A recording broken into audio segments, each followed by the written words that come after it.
All right. The crew in the back says we're good. And we always try to do what they want to do. Okay. Yeah. On the work session agenda, we have first a public hearing, consideration of an ordinance rezoning property locally known as 509 Melrose Court from R2 Single Family Residential to C2 General Commercial. And this has to do with the Hy-Vee location, and Eric has information for us. Yeah, item 2 and 3 are somewhat related here. We had a request from Hy-Vee. They have a purchase option on the property at 509 Melrose Court. They don't currently own it, but have a option to purchase it and are looking to rezone it in order to reconfigure their property there on Agency, looking to move their gas station from its location on the west side of their existing property over to this lot at 509 Melrose Court. Currently, that property is zoned R2 Single Family Residential. It's historically been an institutional type use, a school, Head Start, different uses such as that. But it has, which falls under the R2 zoning, but to utilize it for a car wash or gas station, it would have to be zoned commercially. And they've requested to rezone it to C2 in order to, again, expand their development there with the car wash and gas station and reconfigure their parking layout. This did go to the Planning Commission on December 15th. They voted 6-0 with 1 abstain to recommend approval of the request with conditions. One being a 40-foot wide landscape buffer should be located on the east side of this property along Melrose Court. Second, a maximum of 1 access point to the lot shall be allowed along off of Melrose Court. And then that should be located within 250 feet of Agency Street, which was subject to staff approval. And the future land use map is to be amended from low-density residential to commercial. Their recommendation for approval is based on the request of the applicant, the elimination or minimizing of the impact on the neighborhood through the requirements of the conditions that were stated, and the existing and historic use of the land being institutional with the difficulty in redeveloping and reusing former school-type sites. Show a general layout here.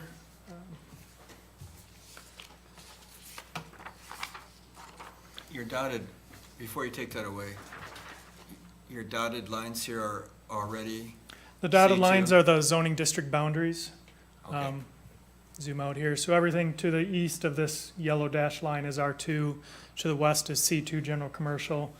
The south side with the Aldi store is C1 limited commercial. And then on the south side of Agency is R4 multifamily residential. So those are the surrounding current zoning designations in the area. So currently this lot and hash is zoned R2, and they requested to rezone it to C2. oh, thank you, Eric. This was if we can see it here, a preliminary site plan for the property. Little difficult to see, but this area here over with the yellow dot on it would be the gas station on the site with the pumps, with a car wash to the north. And their lot would now not have that gas station, allow a little better flow and access. They do propose realigning some of their driveways. This is Columbus here on the west, aligning, which currently aligns with Columbus at the light, realigning their eastern driveway in line with what is the access to Aldi right now. And then there is currently a curb cut, though there's not a full driveway, utilizing that existing curb cut for the secondary access to the gas station. A couple comments that did come up through the process was the noise for the car wash. A couple things they had proposed to minimize that were the landscape buffer on the east side, as well as the direction of the car wash would be entering from the east going to the west, so any blowers or noise would be at a minimum shielded by the existing building there, just by the flow of the car wash there. And all the gas station and car wash would be primarily located adjacent to the church across the road. They don't have any development further north. And that was the other concern, was traffic through this neighborhood. But as you saw from the previous plan, any entrance off Melrose would be in line with the church and then primarily coming from Agency or the existing Hy-Vee, where there'd be no access to the site from the neighborhood. So this shows a little more zoomed in on the property, just the configuration. So through the process, again, the primary questions were the noise and then the traffic within that neighborhood, which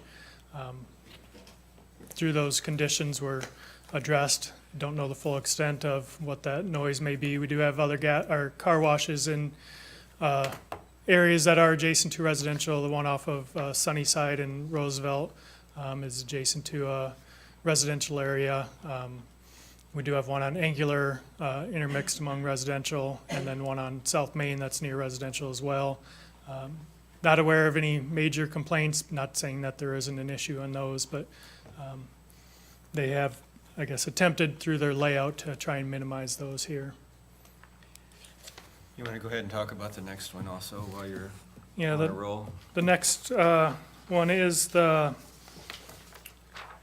when the current Hy-Vee was rezoned to C2, it was formerly residential at the time, a vacant lot there. It was zoned R2. They rezoned it to C2 with some conditions.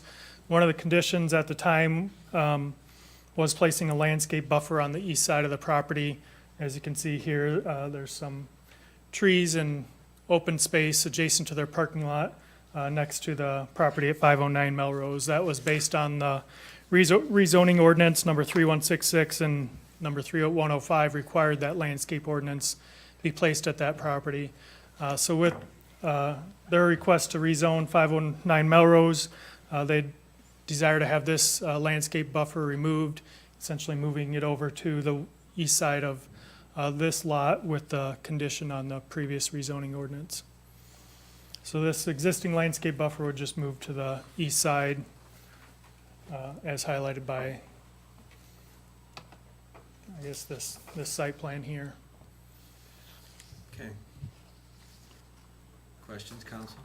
I'm glad to see the expansion of local business. I agree. I'm a frequent shopper there. Well, I think it's one of the better laid out that I've seen too, that I like the layout. It's, Yeah, you know, it's not, it's gonna be nice. it's not really adjacent to any housing. There's one house, but it's well buffered and quite a distance from all the activity that's Yeah. gonna be going on the lot, so. And it really is a kind of a difficult arrangement the way they have it now with that gas station right there and in and Yeah. out of there. So I can understand why they'd want to move it. Okay, Very good. No questions. we're good? Okay. All right, the next item is consideration plans and specs for the HMA resurfacing Memorial Park Road and Plank Road in conjunction with the county, I believe, right, Ryan? Okay, Des Moines County is proceeding with. Ryan, move that microphone up to your mouth. There you go. Thank you. Apologies. Des Moines County is proceeding with the project for the resurfacing of Memorial Park Road and Plank Road. As a part of this, portions of Memorial Park Road are shared 50-50 with the city. And then as you completely enter city limits, they'd have just kind of an awkward finishing point there. This was known about last year. It was put in the 5-year street plan for the resurfacing of Memorial Park Road. And then it proceeds to turn into Sunnyside. And the project would terminate just east of Surrey Road where the asphalt turns into concrete. Additionally, with this Plank Road, there's a small portion where Plank Road turns into Sunnyside between Plank Road and Memorial Park Road. It's about a 1-block section of asphalt that's also in that area. That would be addressed with this project as well. Based on the engineer's estimate, the total project, including city and county portions, would be $861,756.70. The engineer's estimate of the city portion is just a little over $100,000. The budget for this would come from our annual resurfacing, reconstruction, rehabilitation program. The proposed total budget this coming year is $529,000. That includes a little bit of rollover from last year's HMA project, which we'll talk about, 2015 HMA project, which we'll talk about here in a few minutes.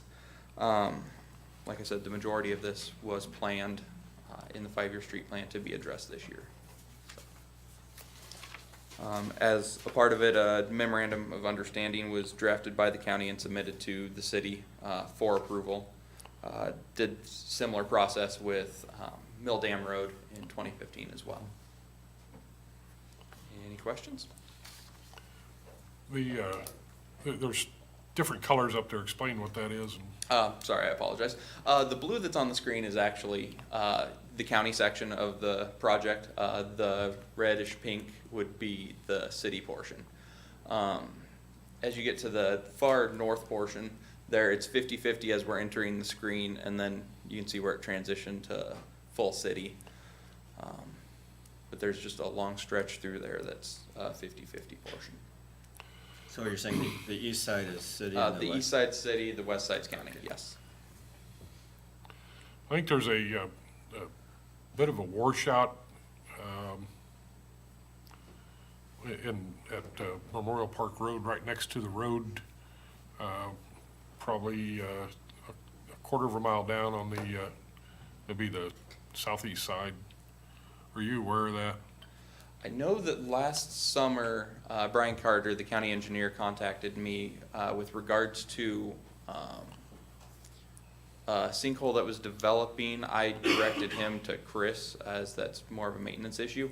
I don't know, I thought that they'd worked out a resolution to that situation, but it Yeah, appears that that's likely I not the haven't case. been down there in a couple of months, but it was. Okay.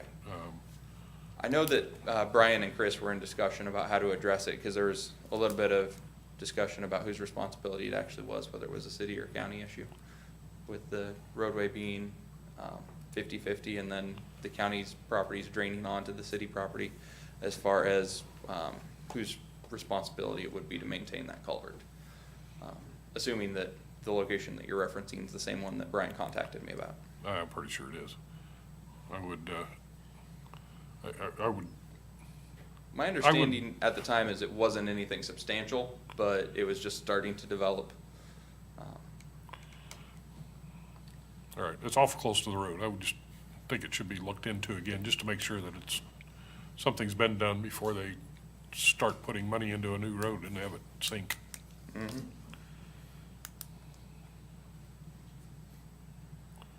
I'll talk to Chris and Brian and find out what the present situation Yeah, there is. they may have taken care of it, but I would like to have it double checked.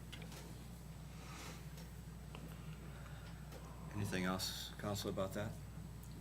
Just happy to see it. Yeah. So's the people that live out there. Yeah, I know some people that live on yeah. I know too. So I've do been to I. his house. So do I. Do you want to talk about the next one too, Ryan? Is that your deal? The The next million- one being the. $1 million for Mount Pleasant Street Bridge? Actually, Steve was gonna take that. Steve's gonna take that, okay. Thank you, Ryan.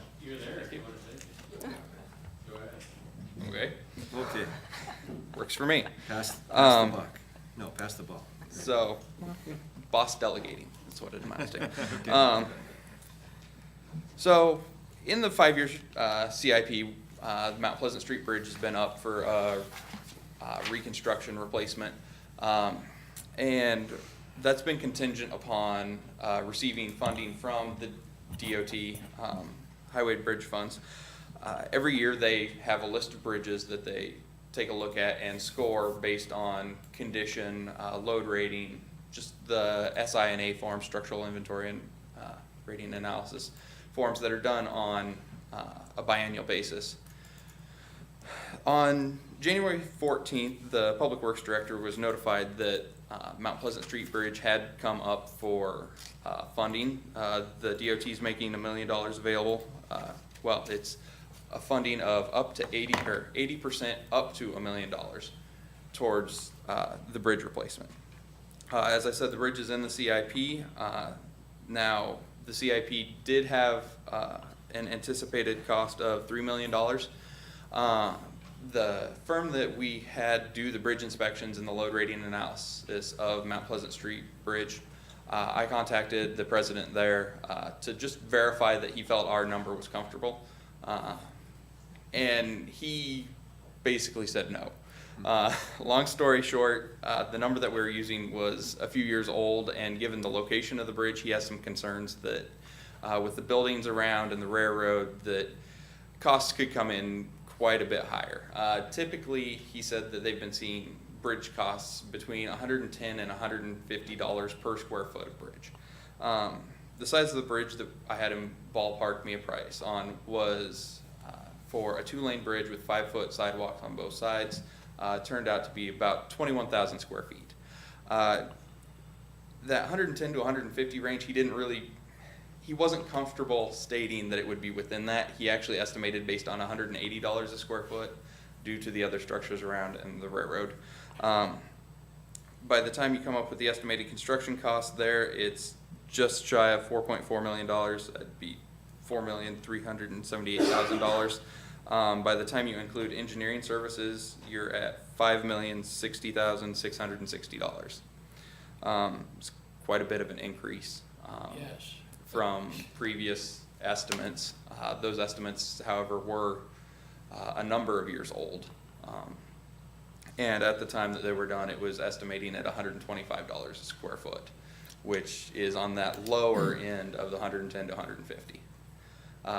That all said, there's nothing saying that bridge will come in at $180 a square foot. It's just from him giving me a cost estimate that he was comfortable giving me. That was where he thought was a safe bet.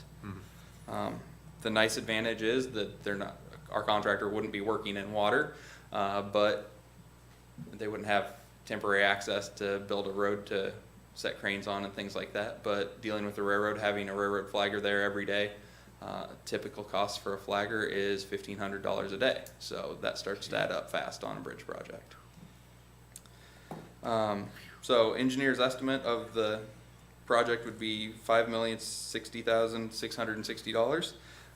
Funding sources at this time would be $1 million in federal aid because we would be above our 80-20 match there. City funding would have to be around $4,060,660.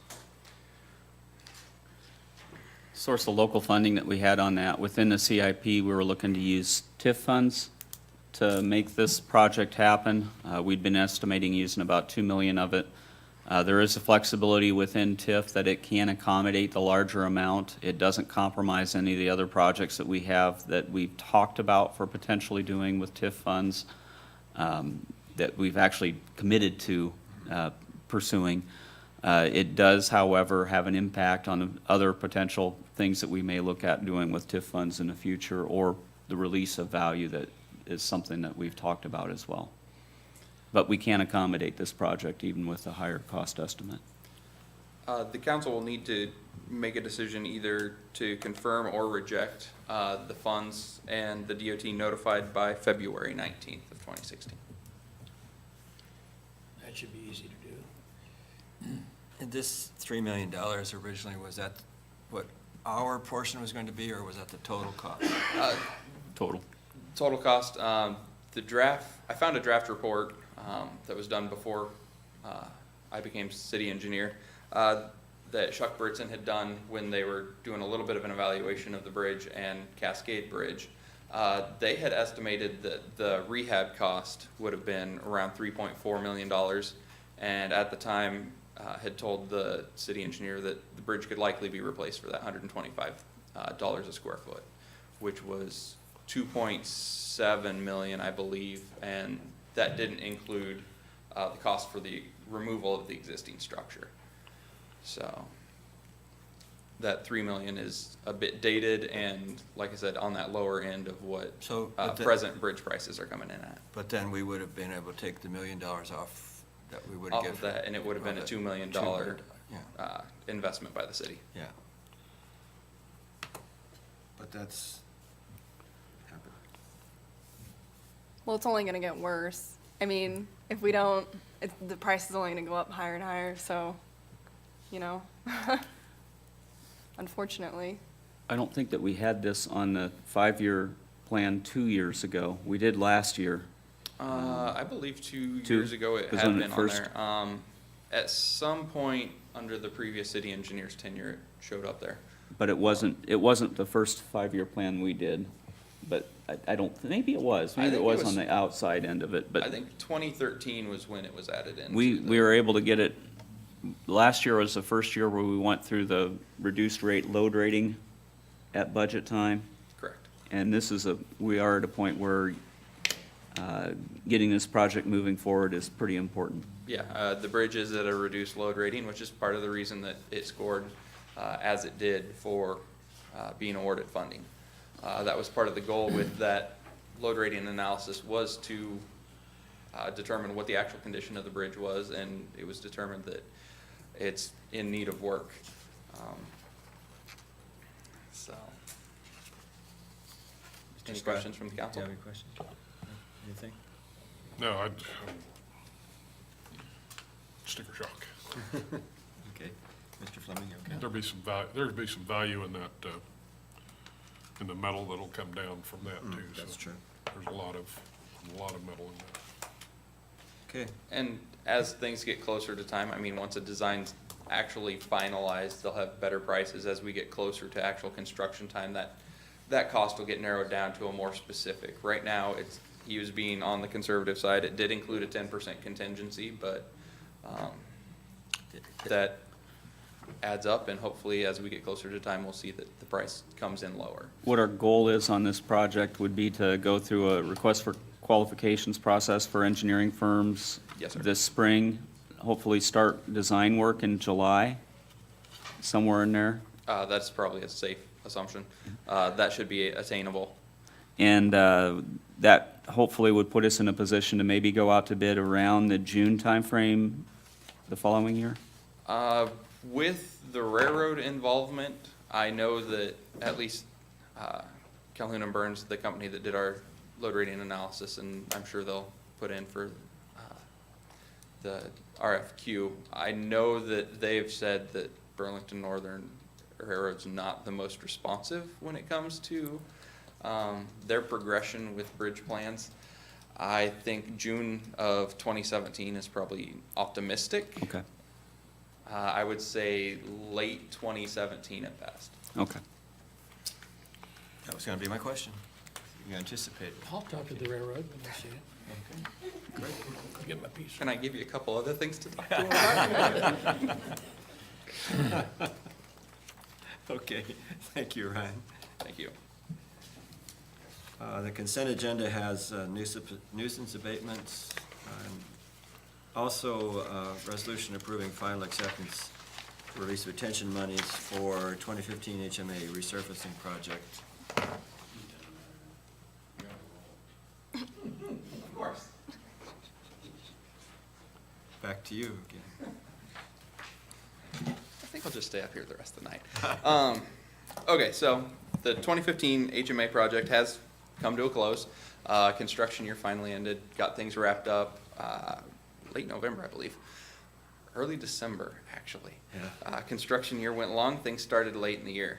With the project, we were able to complete 2.01 miles, approximately 39 blocks of city streets. Due to the bid prices being a little less than anticipated, a single 9-foot wide pass was made on the south lane of Agency from the Aldi entrance to Shields. This was done because that outside curb line was degrading. Chris Clements, the operations manager, requested the work be done. It was great.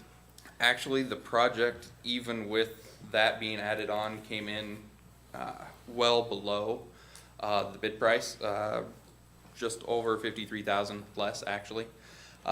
We would have liked to expand our project for the year, but like I said, the way the construction year went, it just got late enough that we weren't able to do that. That money will roll over into next year's HMA projects, and we'll just use it in the 2016 project. As it was, the original contract was $779,491.03. Total as-built was $739,306.12. The budget was $802,760. Wow. Any questions from the council? I have none. this is not related. So, ask another, got any questions? What about Division Street? What's happening with that? Division Street's about 65% done, I believe. Like I said, due to the construction year proceeding the way it did, weather and other projects and unforeseen circumstances, Cessford was able to complete the outside lanes of Division Street, as you've seen. This coming year, in the spring, they'll be back to finish those inner lanes. So is that included, that work included in this? No, that is a separate project that's federally funded through the state's STP project. It's an 80-20 match on that. Like I said, that is not included in this. This is just our local let project. Okay. Does that do it? Good. Thanks, Ryan. Thank you. Eric, you have this one on new fee Yeah. and charge schedule for the Recplex? Yeah, something we do with the Recplex, similar to the golf course, evaluate our fees every year. We did raise some team league fees in 2014 and 2015, and looking at some rental fee increases this year, and batting cage token fees. We did some batting cage improvements over this fall, so hopefully that'll be a better amenity this coming year as well. But estimate with these increases, conservative estimate around $7,500 in increased revenue for the upcoming year. Okay, council? Good? Thank you, Ray. All right, we're setting public hearings for a number of items for February 16th, sale of property at 1417 Thole,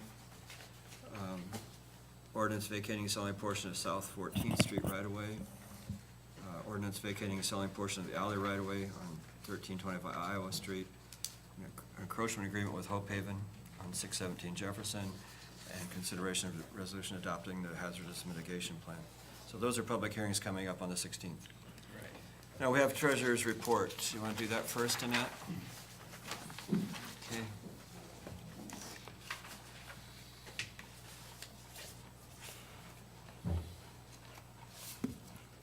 All right, in the packet was December's treasurer's report. One thing I will point out that I have two things combined on hotel motel, riverfront development, and parks. I combined the number. So it looks like riverfront development's in the hole, and it's really not. So I wanted to point that out. Okay. Okay. Other than that, the things that on the treasurer's report that you might notice is the downtown facade is still negative, but we're waiting for payments from owners. And that should not be negative if we receive all of our payments.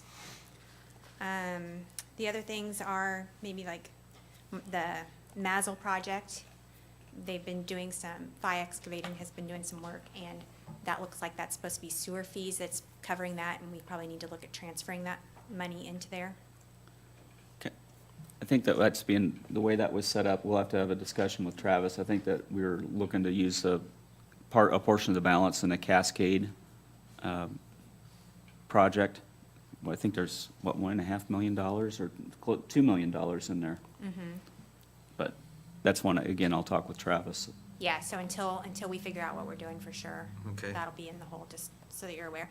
And then, I know you guys just talked about the STP project on Division, and those, if you're looking at your capital projects spreadsheets, those are in the hole right now too, but I have requested funds for the STP and for the RISE grant for the work by Silkins.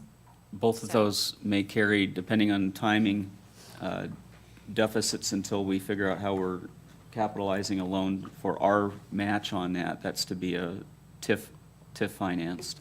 Correct, but we should see income coming in that will reduce that deficit Yeah. amount from those other two funding sources. Okay. In regards to what you were mentioning on the hotel motel tax, the riverfront development should have had a little over $24,000 of expenditures in it. And the park should have had the remaining 7955. yeah. So as you move forward, that'll get, Yes, I've already corrected it, Yeah. it's just not corrected in this one that's in the Yeah. packet. So other than that, I didn't see anything that was unusual or out of the ordinary. So, and if you guys have any questions. I don't, just a comment, I appreciate that we get these every month. Didn't always used to be that way, and I appreciate it, so thank you. All right, thanks. Thank you. Unique thing about how our funds are done, a good chunk of the revenues and expenditures by funds are transfers, and we do those transfers twice a year. You're seeing here half a year's worth of transfers being, that were done in December, Correct.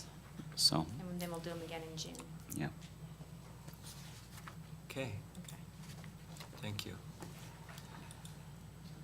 Stephanie, are we ready for the, Any issues with the appointments? I'm sorry, from the agenda, I missed that. oh, yeah, that's right. Well, I was gonna do that after this. Okay. That's it. Sorry. Doesn't matter. Any issues with appointments? No. No? Okay. All right, this is the GovHR non-union compensation study, the results from that are going to be presented. I have to get my copy up here. Good evening. Shall I go ahead? Just introduce yourself and Sure. away you go. Okay, good evening. My name is Joellen Earl, and I am from GovHR USA. My colleague Alice Biescha and I were the consultants on your project for a classification and compensation study. And before I get started with the project and the results of our study, I wanted to let you all know that your staff here was very helpful in the process, and it makes our job a lot easier when people are cooperative and help us with the information we need in order to do our analysis. So I just wanted to let you know that. Thank you. We think we have a great staff. Yeah, they were very, very, very good to work with. That isn't always the case, I can tell you that. So here's what I'm going to talk about this evening. And I shouldn't take too long to go through it. And if you want to ask me questions throughout or save them to the end, I'm okay either way. But I'm going to talk about our scope of work and the process that we followed and what we were asked to do. I'm going to talk about job evaluation, which is what we use to look at jobs in relationship to each of them within the organization, or what we call internal equity. We came up with a new classification plan for the city. We also did a compensation and benefits survey. We used that to look at external marketplace factors or external equity as far as salaries are concerned. As a result of that, we came up with a proposed compensation plan for your consideration. I will talk about how you might go about implementing that, how you would administer the plans in the future, and then a little bit on your benefits survey. And of course, questions either at the end or throughout. So the first thing that we did was a job analysis, which again, it establishes internal equity. And essentially what it is it looks at all of the jobs in the city and how they relate to each other. So I came out on site with Alice a few months back, and we had a meeting in this room with your employees and talked about the project, the scope, and everything that they could expect to occur during the project. We also talked to the city about communities to which we were going to request salary and benefits data. And I'll speak to that a little bit more. We distributed materials to the employees, specifically a job analysis questionnaire, and explained how we needed them to fill it out. And then we conducted our job analysis and created a classification plan. The second thing we did was the analysis of the information we received from all the comparable communities with the benefits and the salary information. And then we developed a draft report, which you have in front of you this evening. It is a draft of a final report, but just because it says final on the cover doesn't mean that it actually is final. Sometimes things need to be changed a little bit as a result of our presentation, as a result of everyone reading it. So we're happy to do that and make some edits or further explanation, whatever you need before it's actually finalized. So tonight I'm here presenting to you, and then again, after we receive any additional feedback, we will finalize the report. So let me talk a little bit about job evaluation. And I mentioned we had the employees fill out a questionnaire. We looked at 45 positions in the city, and we looked at these 9 factors for each job. Again, this establishes your internal equity. This is what we need in order to create a classification plan. So we looked at things from education and work experience all the way through the working conditions and the technology used in positions. One of the things that we maintain in our system is that every job is now touched by technology. Years ago that may not have been the case, but even people that are working out in the field have an element of technological knowledge that they need in order to perform their work. So again, we had everyone fill out a questionnaire. It's called a job analysis questionnaire.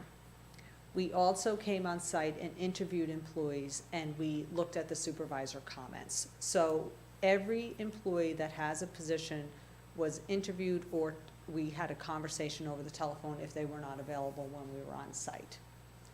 As a result of all of that information gathering, we assign a point value to that questionnaire. So each one of those 9 factors has a numeric value attached to it depending on how they answer the question. So for example, someone who needs a high school education will have one value, and a different position that needs a bachelor's degree will have a different value. Same with years of experience. So while you will see that some jobs are in the same grade within the classification plan, the way they got there may be different depending on how those questions were answered. Again, we group the jobs into grades, which is in the classification plan, in order, as a result of that evaluation. So the classification plan that I'm talking about is on pages 22 and 23 in your report. Again, it relates all of the jobs within the city, not taking in any external information.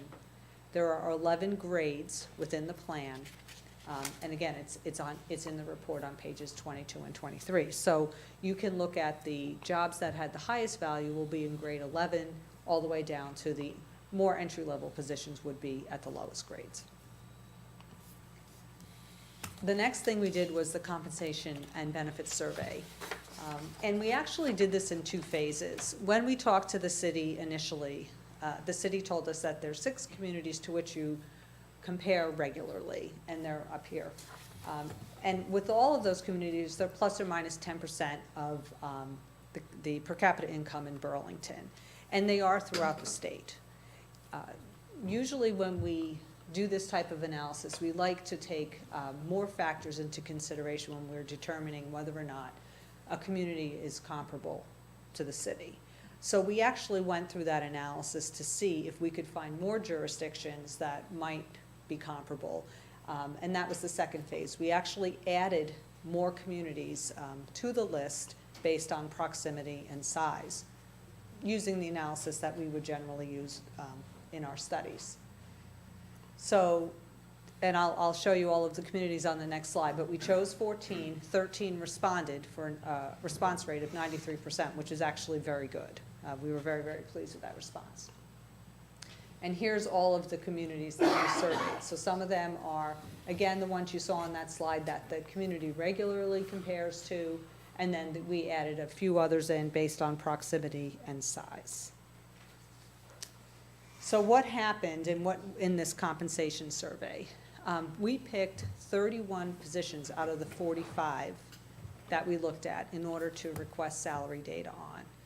We call those positions benchmark positions, and essentially what that means is it's likely that we'll get salary data on them in another community. So like a public safety position, it's likely that that position would also exist in another community. So we really tried to pick positions that we think we're going to get data about. The other thing that we do in the salary survey is we define the job. So when we send out a salary survey, we want to make sure that we're actually explaining what the job is in the city of Burlington, so when we get data back, it's actually relevant to what we're seeking. When we're gathering data, we prefer to get salary range data as opposed to actual salaries, and the reason for that is because the range is the actual market value of the job. If you only have actual salary data, it's hard to use that because you don't know how long the incumbent employee was in the position. It could be a new employee, it could be a long-term employee. So our preference is always to use salary range data. We review it.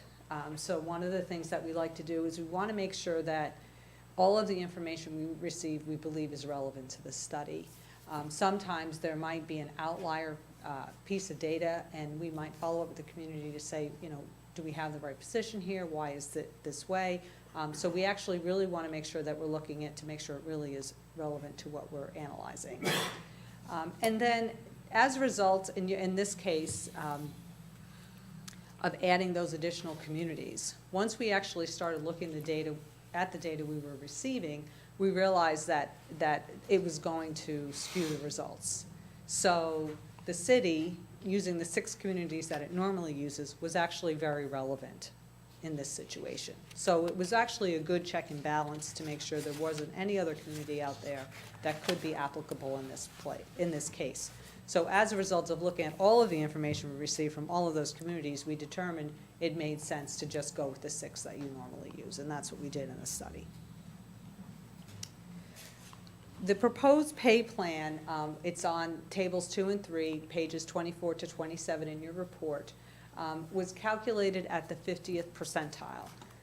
The 50th percentile is close to the average. It isn't necessarily the average of all of the data we received, but what the 50th percentile means is that the communities that we surveyed, 50% of them pay the positions more and 50% pay less. So we had a discussion as to what should the philosophy be in Burlington, and it was determined it should be about right in the middle, okay, close to the average, but at the 50th percentile. So that's the data that you have in your report.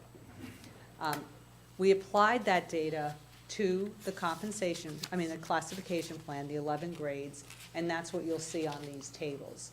And each range that we're recommending has a spread from minimum pay to maximum pay of 30%. Now, one of the things that gets tricky when you're trying to put all of this information together, in essence, it's like a giant puzzle. And you'll see that sometimes things don't match up exactly. And the reason for that is because we are looking at internal equity, the classification plan, and how the market information applies to that plan.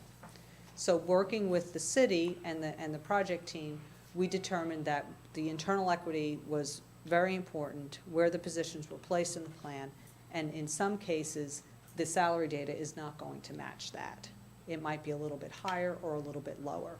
But the value of the job within the classification plan is what was driving the analysis in some cases. Oops. What did I do? Thank you. Thank you. So the proposed pay plan is what we call an open range merit plan. And we've talked a little bit about what does that all mean and how does it relate here. Now, the city is considering a merit component, but right now it's using a transition table, and depending on where an employee is in tenure, there's a raise that's given based on your current policies. So at implementation, it's the intent to continue to use the transition plan, but eventually, you know, something could change in the future after some additional work on the city's end. There are salary ranges in an open range plan with a minimum and maximum. They don't have defined increments or steps. Okay, you may have seen some salary plans that have step 1, step 2. This is a complete open range. And the good thing about that is right now there's policy about hiring people, for example. And in some of the cases with some of the positions here, while the market salary data might be higher than what we're recommending based on internal equity, because you have a range, you can actually take that into consideration when you're hiring for a position in the future. So if your market's saying, oh, you know, we have to hire a little bit above the minimum pay, you have the flexibility to do that if you have an open range. Again, the minimum is typically the hiring range, but because it is an open range, you can hire employees anywhere within the range as long as your policies support it. And then in an open range merit plan, employees will move through the range based on a performance appraisal. And if the performance appraisal is successful, they will receive a merit raise, and that's how they move through the plan. Again, this is not exactly what the practice is today, but it's something to think about for the future. So how would you go about implementing this? If an employee's current pay is below the minimum for a range, we recommend that that pay be brought up to the minimum. And the simple reason is because if you had to advertise for the position tomorrow, it's not likely you would get someone for the current incumbent's pay. So we recommend that that pay be brought up at least to the minimum for the range. Any employee who has a current pay that's within the new range, we recommend they just get moved into the new range at their current rate of pay. And in the last case here, if anyone's pay was above the maximum for the range, we recommend they just stay there. In Burlington's case, that's not, no one's above the maximum for the range. But just so you know, the reason why we would recommend that is because it's not the incumbent's fault that their pay is outside the range. Sometimes the market values of jobs change, and we just say freeze the pay until eventually the range catches up. Okay, so not to hurt the current employee. But again, you have no one in that situation here. And then as far as how do you maintain this in the future, your pay plan requires attention. And I think you should do it every year. Some communities do it every other year. But because you know the communities to which you compare, the 6 communities, every year you can ask those communities, are you giving a general increase to your employees? Are you changing the minimums and the maximums to your ranges? And that can be done by staff during the budget process. And then at budget, you can say, let's adjust the ranges. And you may or may not give a general increase to your employees. That's your decision. But you should, if you want to stay with market, you want to be looking at those ranges every year. So I recommend that you look at it. Whether or not you change them, that's your decision. But again, it's good to take a look. If you move into a merit plan, okay, again, I know you're not doing this now, but if you do in the future, one thing that's very important to do is to fund a pool of money, based on your incumbent salaries, that you will set aside for merit increases. So if you move to a performance-based system and people get a raise as a result of a successful performance appraisal, you really want to make sure you're setting aside an amount of money in order to do that. Again, if you decide to look at the increases that are being given by the other communities after budget, you're going to want to adjust the ranges. Okay, so for example, if you determine that the comparable communities are adjusting the ranges by 2%, then you would increase the minimum by 2% and increase the maximum by 2%. Okay, so that's how you stay up with market. In this case, if employees are not over the maximum of the range, they would be eligible for some type of increase. Again, that's your decision how you give them everyone an across-the-board increase. If you reserve part of it for merit, that would be your decision. At the employees at maximum, we would recommend that they only get a general increase, maybe not worked into their base, but in your case, you don't have to worry about that. And that's how you would implement the pay plan. As far as the compensation plan, I don't have a slide for it. The compensation plan, the classification plan, the grades 1 through 11, the city is going to be given all the tools that we used in order to establish that. So in the future, if you have a new job, if you have a change to someone's job, if you want to reclassify it and look at the duties, or if you need to, if a job goes away for whatever reason, the city has all of the information that we used in order to maintain that plan. So anytime there's some type of change, you have a questionnaire, you can fill it out, you can score it, and you can maintain your system, okay? We will be available to you for about a year or so. If something comes up in a couple of months from now and you have to create a new job and Stephanie says, could you take a look at this and see how we graded it? We're happy to do that. You don't have to pay us for that. We want to make sure that you're successful in managing your own plan, and we'll be a resource for you if you do need us. The other part of the survey was benefits, and you can see these are the different benefits that we surveyed, different types of insurance, leave, and tuition reimbursement. For the health insurance, one of the things that is interesting about Unique is, Burlington, is that you have a cafeteria plan. You can see you pay a little bit higher percent premium cost, but one thing that we always like to recommend, if you're looking at any type of health benefit, health, dental, whatever, is that you look at plan designs from the comparable communities to make sure you're actually comparing apples to apples. So in your report, there's some detail about what information we collected, but to drill down a little bit further to make sure it's actually comparable is important. So our job was to get a scan and present you with information, but making sure that you really are comparing apples to apples would be important before you just assume that, your employees are paying high or low compared to the other communities. As far as your time off for holidays and personal days, you're right in the ballpark with the other communities. Sick leave, there's a little bit more. We looked at accrual, we looked at payout policies, and there's some variations there as well. You give a little bit more vacation at the beginning, but then a little bit less as you go on. So it probably averages out. And then your tuition reimbursement, only 5 other comps offer a program. So again, it's a scan. All of the information's in your report in a separate appendix, but it's good. Overall, I think it's good, and as far as looking at how Burlington relates to the other communities. And I believe that is the information I have for you. Jim, did this give you what you were looking for?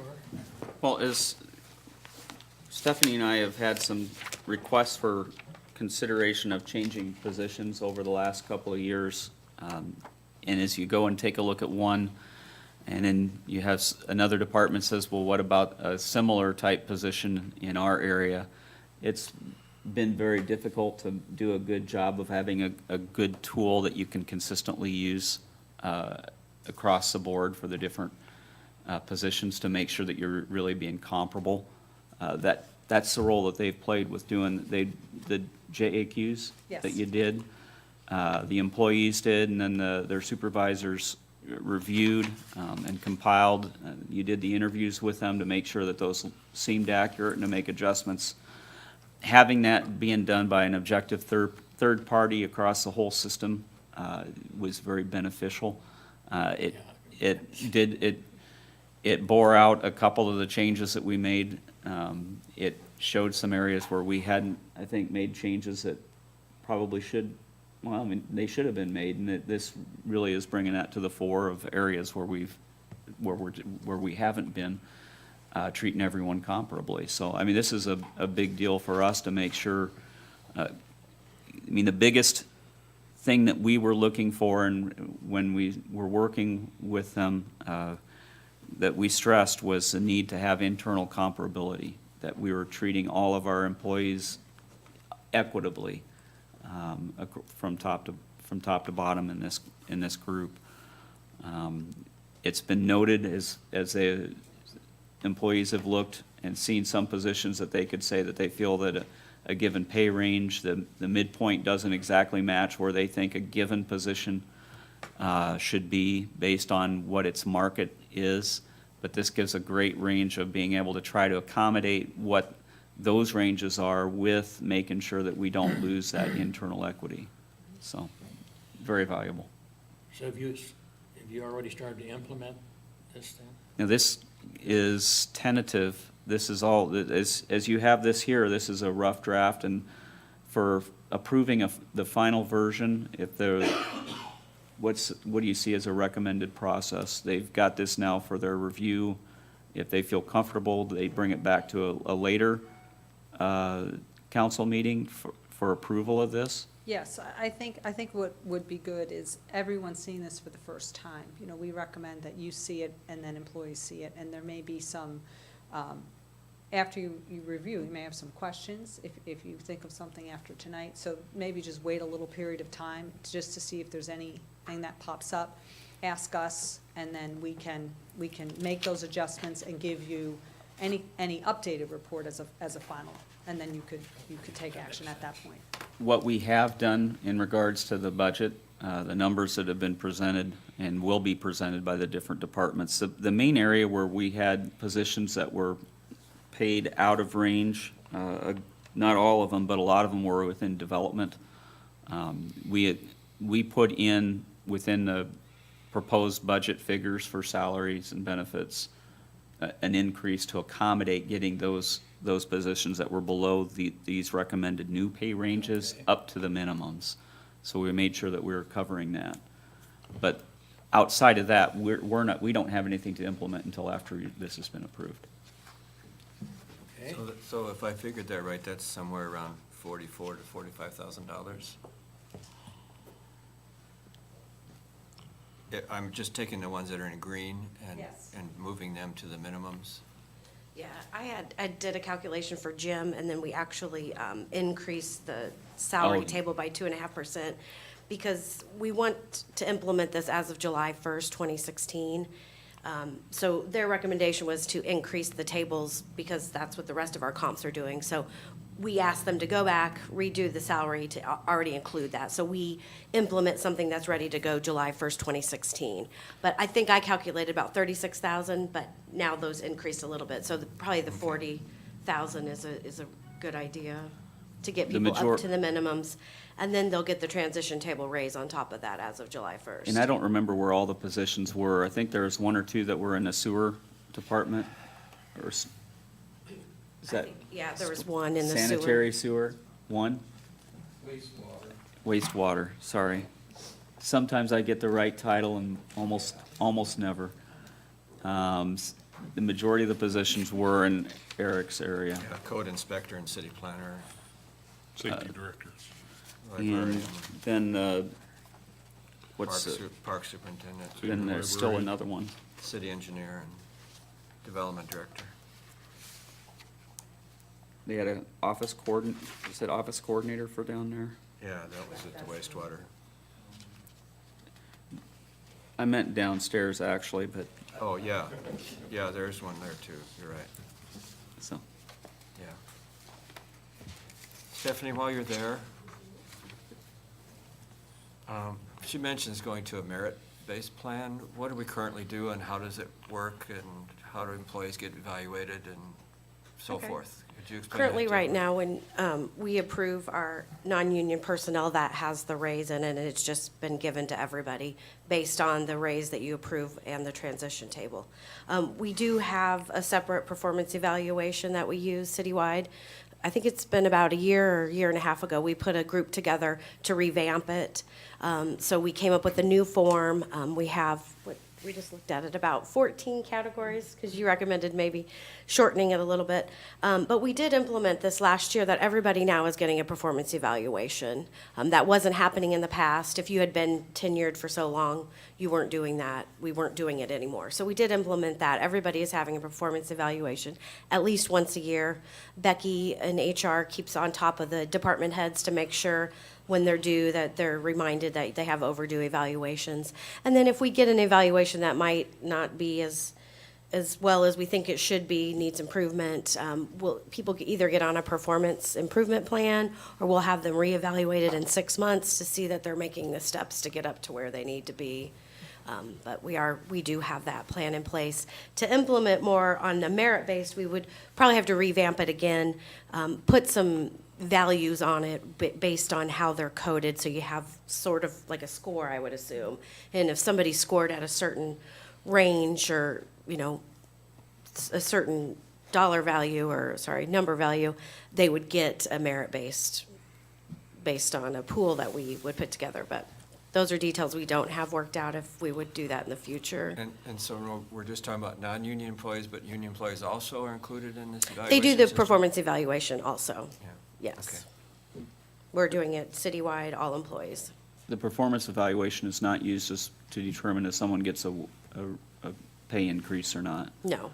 Because we're not on merit. Because we're Right. not on merit. And even as we talked about this at a department head level, this there's a lot of different feelings about using a merit system. I think two of the concerns that come into it is losing that, there is a desire to have the transition table because of the ability to get folks moved up from the, when they're entering in to our system and have the larger increases, which you can try to accomplish with a performance system too. The other side is just the time and effort to make sure everyone's trained to use it consistently, so some departments don't use it in a different way than others. That consistency is a big deal. There's some feelings about that, just I think from past experience that hasn't all, when it's been tried, it may not have been felt to, or perceived to be completely successful. I think that's the standard argument anytime you do a merit-based system, is who's doing the evaluation and Yes. how, if they're consistent or not. If we want to do this with union, does that have to be part of negotiations to set that up for a union contract? I would think you would have to, yeah. I mean, I think, yeah, this was just Yeah, this is- non-union. Yeah. Wasn't designed to do that. I'll quit dominating the conversation now, you guys. That's quite all right, quite all right. I think, before we even talk about the merit system, we need to get these adjustments in place and budget for that and get this, get these ones corrected that are out of whack. Some of them are, not far off and others are, it would be a tough pill to swallow if it were me having to pay those wages. Yeah. I mean, the difference, the increases, so they're, A couple of them I are think five I or think we need to 6,000. do that first and get the ranges right with what the competition's been, because that's the reason we had them go after this, have them do the salary surveys. In a year or two, then we can look at that, at the merit-based Yeah. program. Now, this is good information for us to have, I think. It's fabulous. This should take care of our compression issues that we've had, hopefully, or, Well, it helps. I think that the departments that have compression issues, how did those positions work out as you've looked at those? Do you know? Yeah, as a matter of fact, after some conversations with Stephanie and GovHR, we repositioned a couple positions, and it's gonna really make a significant impact on our issues. So those who can't hear the chief, Want me to- yeah, go ahead.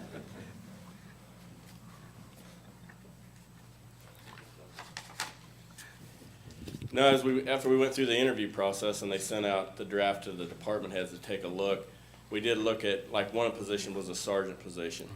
And by the job analysis score, they qualified for a 7, but if they were entered into grade 6, and I looked at where their current midpoint is versus their new midpoint, that this compression issue would have got worse. And so with their current score, they were moved into a grade 7, which is for the most part gonna eliminate that issue for us. And that's always been an issue ever since, for 20 years, and I know Mr. Scott's real familiar with it. From the beginning of having that position, we just never could get it far enough away from the patrol position to really make it worth the responsibility they had. And so for the first time, I think this was very complete for that position. It's gonna make a big difference for our organization. And as I look at the lieutenant and major, it clearly addressed that as well, so.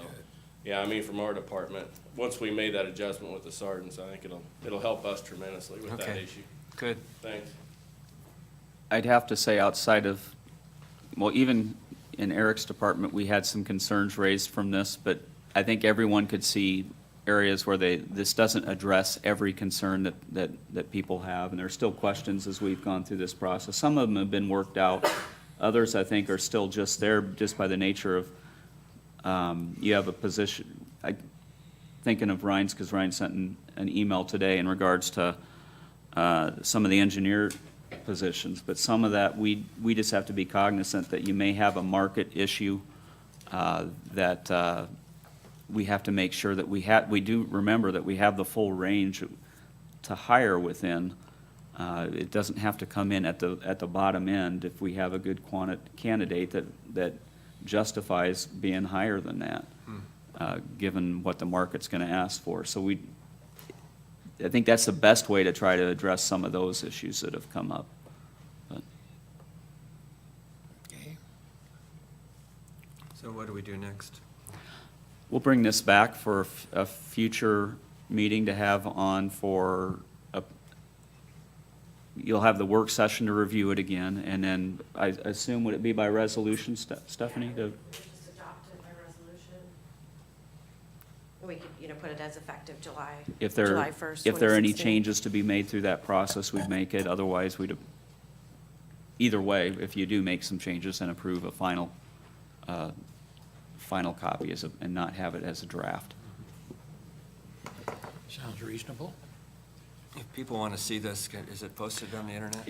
We'll get it posted tomorrow Okay, under the finance section. great. Joellen, do you have anything else you want to say? I'm sorry. Mayor, I just wanted to say we needed to, when we get back into this, we need to discuss the benefits as well. And if any adjustments that might need to be done to that. at the same time. I think the biggest part of that does make a lot of sense to do. The biggest part of the report itself, the benefits doesn't necessarily have to be a discussion item for approving the report, but it does point out, do we need to take a look at some of the things that we're doing? Did we miss anything? Anything else you'd like to add, or? No, I think it was very good, and, as I said, we're available. If you have any other follow-up questions, please, coordinate them through Jim or Stephanie, and we're happy to answer any of them before we give you the final report. So it does take a little time to digest it. There's a lot of numbers in it, but we are available to you. We will remain available to you as you go forward and implement it. Okay, thank you. Okay? Thank you very much. Thank you. Thank you. Tell your partner thanks, too. Okay. Okay, we have some budget items we want to deal with. You want to do the airport first? Airport wants to go first. Well, thank you. My name is Mary Beard. I'm the airport director at Southeast Iowa Regional Airport. And I did prepare a packet of our annual report for you, and I believe that was in your packet as well. We'll just go through and highlight the things that we've happened in the last year. It wasn't necessarily in the packet, but they did have it emailed to them earlier last week, so they did have that, Okay. just for clarification. And did you want a copy of that? I'll go make a copy of it. I've got a copy. I've got some. You got 3 extras?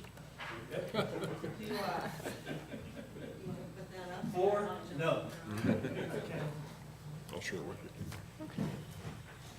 I had that, I just didn't copy it after I copied Well, I that. got the paper for just, I don't know. It was in an email from Jim.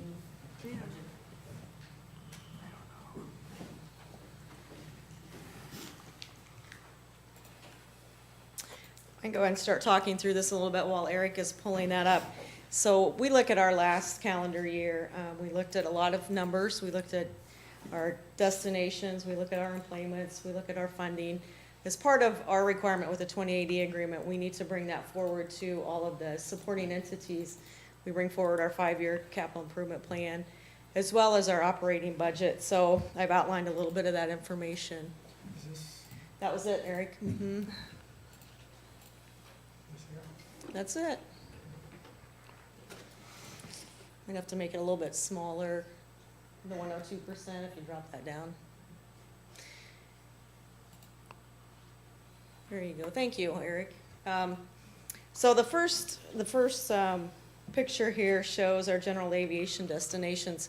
It's kind of hard to see, but there's yellow dots all over the map for the United States. That is our general aviation traffic. So we leave Burlington and go all the way to Florida, up to Maine, out to California, or vice versa. They come from those locations into Burlington. So the airport is utilized by a lot of other communities. That just is a representation of general aviation. The next graph is monthly operations, and total general aviation operations in 2015 was 1,656. Commercial aviation operations, that would be Air Choice One. We had 2,475 for a total of operations of 4,131. 7% increase in 2015 over 2014. A couple things I think we can relate that to. The cost of fuel, I think we can also relate that to our economy and the increase of the businesses that we have coming into our community and surrounding communities. So general aviation has seen a boost of that 7% last year. The next page is the commercial air service. So currently, we still have Air Choice One with daily flights to Chicago O'Hare and St. Louis Lambert. Our essential air service contract has been extended to January 2018. So that was awarded by the US DOT in December of last year. In 2015, we served 14,890 commercial air service passengers. Total number of employments, we talk about this employments a lot, it was 6,900. Also, employments, if we reach 10,000 employments, that entitles us to $1 million in federal funding every year. However, the capacity of what we currently have with Air Choice One, it would be very difficult for us to ever reach 10,000 employments. So, I just want to also let you know we're very, very fortunate to have Air Choice One with the 2 different locations of St. Louis and Chicago. The size of their aircraft is critical, though, right? It is. So 8 passengers is what we can serve each way, currently 4 times a day. If you do the math, we can't quite reach that 10,000 number. But as you can see, it's also leveled off 2014 from 2014. So that's probably where we will be. That's where we'll continue to be unless they increase their capacity. Right. And the next page. Catch-22, because they won't increase their capacity unless they get more passengers and Which comes so forth, first? yeah. Exactly right. We had that conversation with the US DOT because at one point in time, several years ago, we had the larger aircraft, which the same number of flights would allow for more passengers because those aircraft carried more passengers. So we tried to get them to up that, to their frequency so that would be equal in numbers. But their thought is they are providing an essential air service to the transportation network. So that's where we stand with that. 2015 airport projects completed. Just wanted to give a rundown of that. Every year, the Iowa Department of Transportation provides about $35,000 in marketing funds for us. So we help market Air Choice One. You'll see that in the newspaper, hear it on the radio, different places. And that is a 80-20 match, so we provide 20% of that. We had a Jet A fuel farm improvement. Our tank lining was falling to the bottom of the tank, so we had to replace that tank. We did some security upgrades along with a real runway and indicator light needed to be replaced. So those were all Iowa DOT funded. 2016 airport projects slated. We have the runway 1230 enhancements. So this has been going on probably since I started the airport in 2007. And off of the end of runway 30, we had some homes in the runway protection zone. So we have been working on removing those homes from that runway protection zone. We're able to reclassify that and finally get that taken care of this year. So we'll be excited to have that happen. That's about a $320,000 project and with a 10% match from the airport. Sometime this summer, we will be going out for bid for the apron rehabilitation project. That's a little over $1 million. 10% match on that. It's 40-year-old pavement that just needed to be replaced. So we'll work through that this summer. The Iowa Department of Transportation projects that we have slated, again, the Air Service Development Program. We will be building the final hangars to complete our original C-row hangar that we call it that was blown down in the storm in 2013. And we would like to do some terminal upgrades. Our doors are so old that we can no longer get parts for those. And an airfield lighting regulator. So our main runway is having problems with the regulator. So that'll be a busy 2016 for us. Industry trends. So as far as the airlines, You know, we're dropping down to the 4 major carriers, so that really has an impact on the smaller airports, the regional airports.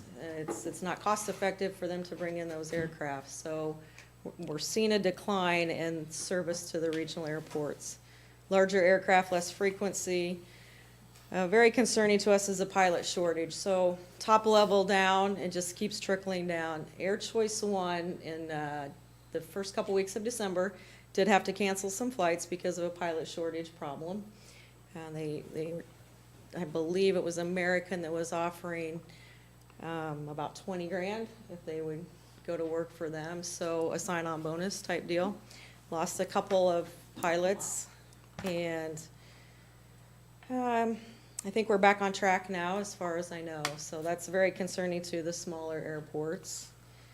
Fewer general aviation pilots. There's just not a lot of people that want to go into becoming a pilot. It's very expensive by the time you pay for college and then flight training on top of that. FAA reauthorization bill happens here at the end of March. We're hoping that we will get more than an extension, but because it's an election year, probably just another extension. So our operating budget for fiscal year 16-17, we had about a 6% increase in the operations of the airport. Estimated contributions from each entity are listed out there, and as you can see, about 63% are used for operations and 37% of those contributions are used for capital projects. So for the match dollars, for the apron rehab, for the runway 1230 project, those are the match dollars. So those Iowa DOT grants we get, we use that money for that as well. So just a rundown of the operating budget right there. And then our capital projects, so, I've just listed out what those projects are on the next page, Eric, capital projects. What we intend to pay towards those. And in the first week of December, we had a conversation with all 3 entities. So Burlington, West Burlington, Des Moines County all met in West Burlington at their city council offices. And what we discussed was how do we come up with the 10% match for our runway 1836 project, which is to take beginning fiscal federal year 2017. And it's about a $10 million project. So we've been talking about this for the last couple of years when I come to the council meetings. 10% match of that, we're looking for about $1 million. So with Des Moines County, West Burlington, and the airport all putting in some funding, I think we'll come up and reach our match dollars for that project. We ended up with about a 75%, 13% to Des Moines County, and 12% to West Burlington split.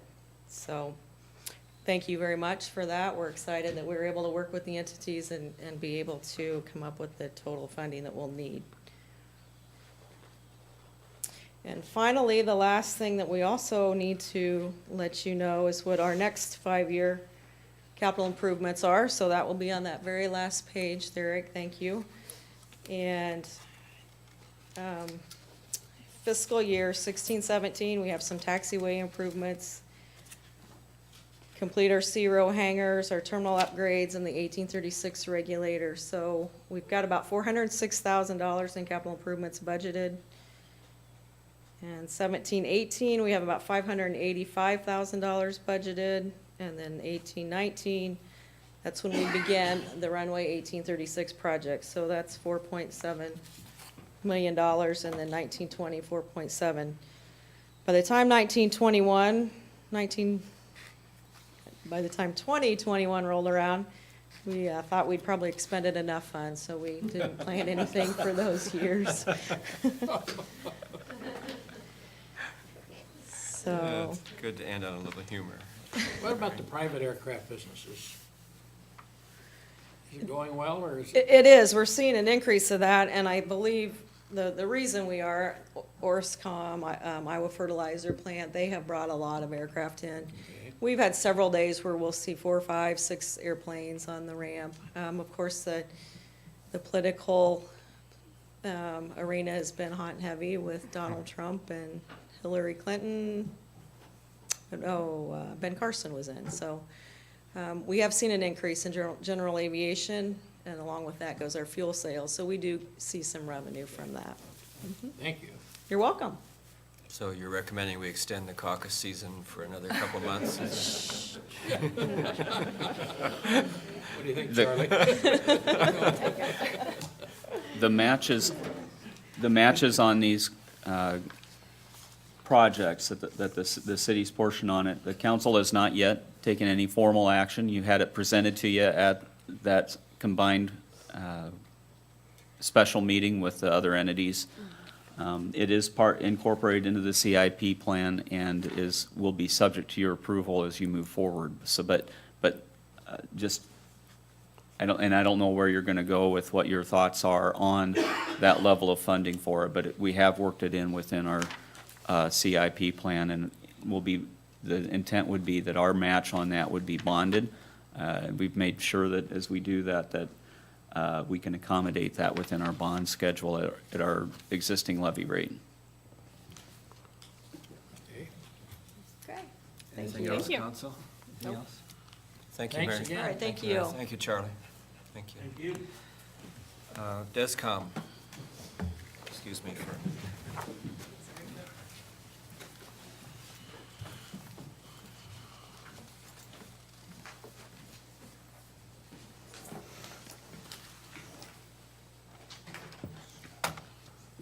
Yeah, just the budget part's fine.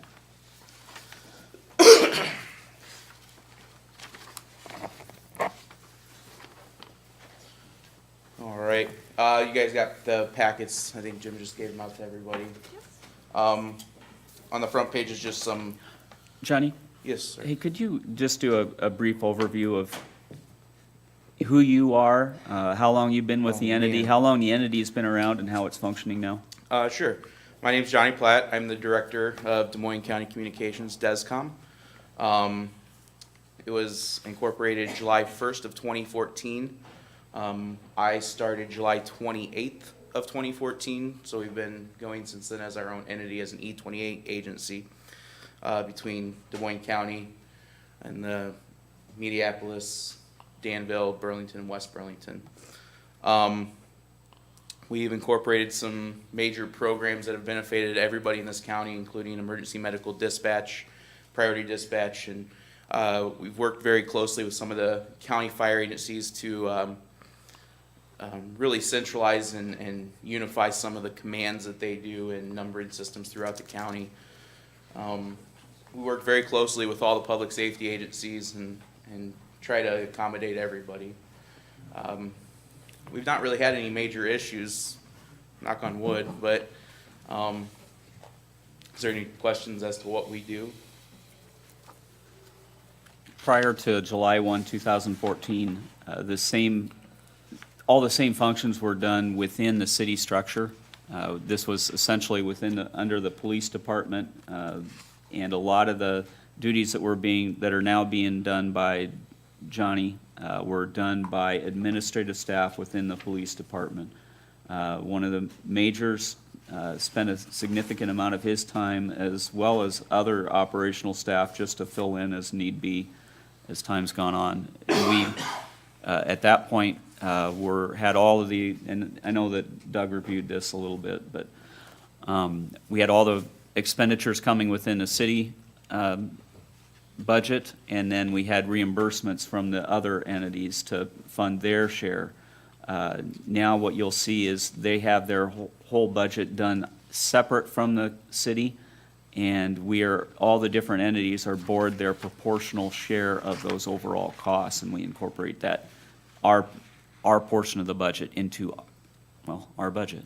We don't see their whole operational costs now. So as you have that, now you have your budget that you're presenting. Yes. The second page there, see up there. The first column there is the 2016 budget. The next column is where we were at September 30th of 15, and that third column is what we're requesting for this next fiscal year. You'll see that it is a 3.52% increase. That is due to contract negotiations coming up. We have to accommodate for pay raises. We have, almost half of my staff is gonna be doing a contractual step increase in pay this next coming fiscal year, so that's hitting us pretty hard, actually. Our overtime budget increased slightly. And then the group insurance area is still kind of undecided, as those numbers don't come in until March. We have tentative numbers. I don't Yeah. know what you have built into yours. What was it? I have 5.04% built in, Which is Which is- probably a little low. which is probably a little bit low, but I have it made up for in a couple of other areas, hopefully, to cover that shortfall, so. The total increase is $30,350, and what that means to the city of Burlington is gonna be an additional $19,314.74. For a total yearly amount owed from the city of Burlington will be $568,527.94, as that is 63.64% of the overall budget that I'm requesting for the next fiscal year. Is that based on population or calls or? It is based on the population that was agreed upon in the E28 agreement, and I think those, I honestly don't know when we're supposed to reevaluate those numbers, if it's not until the end of the E28 agreement, which will be 2019, so. How many employees? We currently have 9 full-time, 1 part-time, and 2 part-time on-calls, and we have 1 full-time position open that we're hiring for, so. Are we looking at adding other entities to our group? We're in very, very early talks with another county. We're not sure exactly where that's gonna go yet. We have very high hopes that we'll be possibly regionalizing with them. They seem pretty excited about it, but it's fairly early on. If that does, then obviously the cost will be spread share a little bit more, hopefully, with another county. And then if that works, then we're hoping that we'll start looking into regionalizing with other counties as years go on, so. And actually, as some of those discussions have gone on, you've had a couple of different counties that you've actually talked with different, just feelers out. Yep. If that did happen, you would see a change in staffing structure, and Correct. you'd have to have a change to the 2080 agreement. Yep. To accommodate the new players. Yes, we'd have to have a whole new 28E agreement signed by not only the current entities that are involved with us, but then the new entities that would be involved with us. Numbers would have to be looked at for call for services, the population's based, we would have to reevaluate staffing levels based on call volume and the counties in which that would join with us, so. And Where are some, we technology-wise? Do we have the, Technology-wise, after July 1 of this year, with the new fiscal year, we'll be able to purchase a new mapping software. That will be coming out of the E911 budget for the county E911. And after that, we are actually right on par with the state's requirements of technology for dispatch. We'll be able to go text to 911 within this year. So we have a really great CAD program, which is the computer-aided dispatching program. We're in the process of getting new radios for all the law enforcement in Des Moines County, and then working on the all-new radios for the fire and EMS service throughout the county. So we're right on track with technology and new equipment, so. where are you at on potentially, where you end up moving to, or given our looking at a new facility? Go asking my question again. I don't know. We've discussed it a couple of times at DESCOM board meetings. We're at this point kind of looking at going with the police department, possibly in the new building. We're kind of looking at, I know Jim's kind of been maybe putting together some numbers about on a lease agreement through the city with going with the police department. Actually, not yet. I need to know Okay. what you're wanting to have. A lot of space. So, okay, we will be working on that, and then we're also obviously always keeping our mind open, keeping in account that if these other agencies would feel more comfortable, maybe going to a non-shared facility, if they're gonna go with us. Yeah. It's kind of a wait and see game and seeing how these other agencies, the feelers that we're putting out, how they're gonna feel about us going with the city entity, or if we need to go out, maybe explore our own facility. So that's something that we're still working on. Yep. I think that there is an understanding, DESCOM board, Tim Scott sits on that as well, needs to have a decision made fairly soon which way to go, because as we move forward with design, we need to make sure that we're accommodating that within those designs. Correct. So we do have a little bit of time, and as we've talked with a couple of other counties about the potential for what we might do, we want to make sure that they have an understanding. I mean, no decisions need to be made, but we just need to know what's the level of comfort over the next few years, dependent on what decision is made by DESCOM's board. Good. Is that fair enough? Sounds right to me. Yep, yep. Okay, anything else, council? Are you done, sir? I think so. Okay, anything else? Thank you. Thank you. Thanks. Thank you. And last but not least, Venue Works is up.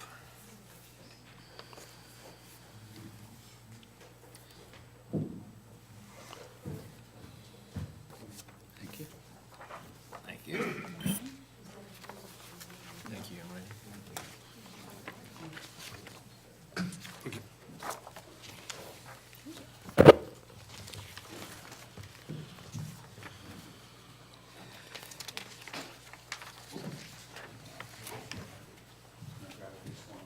Okay, yeah, there's plenty of extras there.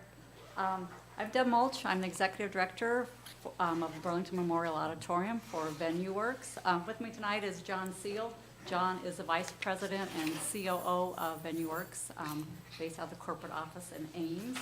And I think I have good news for you, and listening to the other groups, that in our budget for fiscal year 17, we are projecting a reduction of the net loss of a little over $33,000. The budgeted for fiscal year 16 was $314,850, and we're looking at the fiscal year 17 budget of being $281,512. Yay. So hopefully that will be good news to your ears. Yay.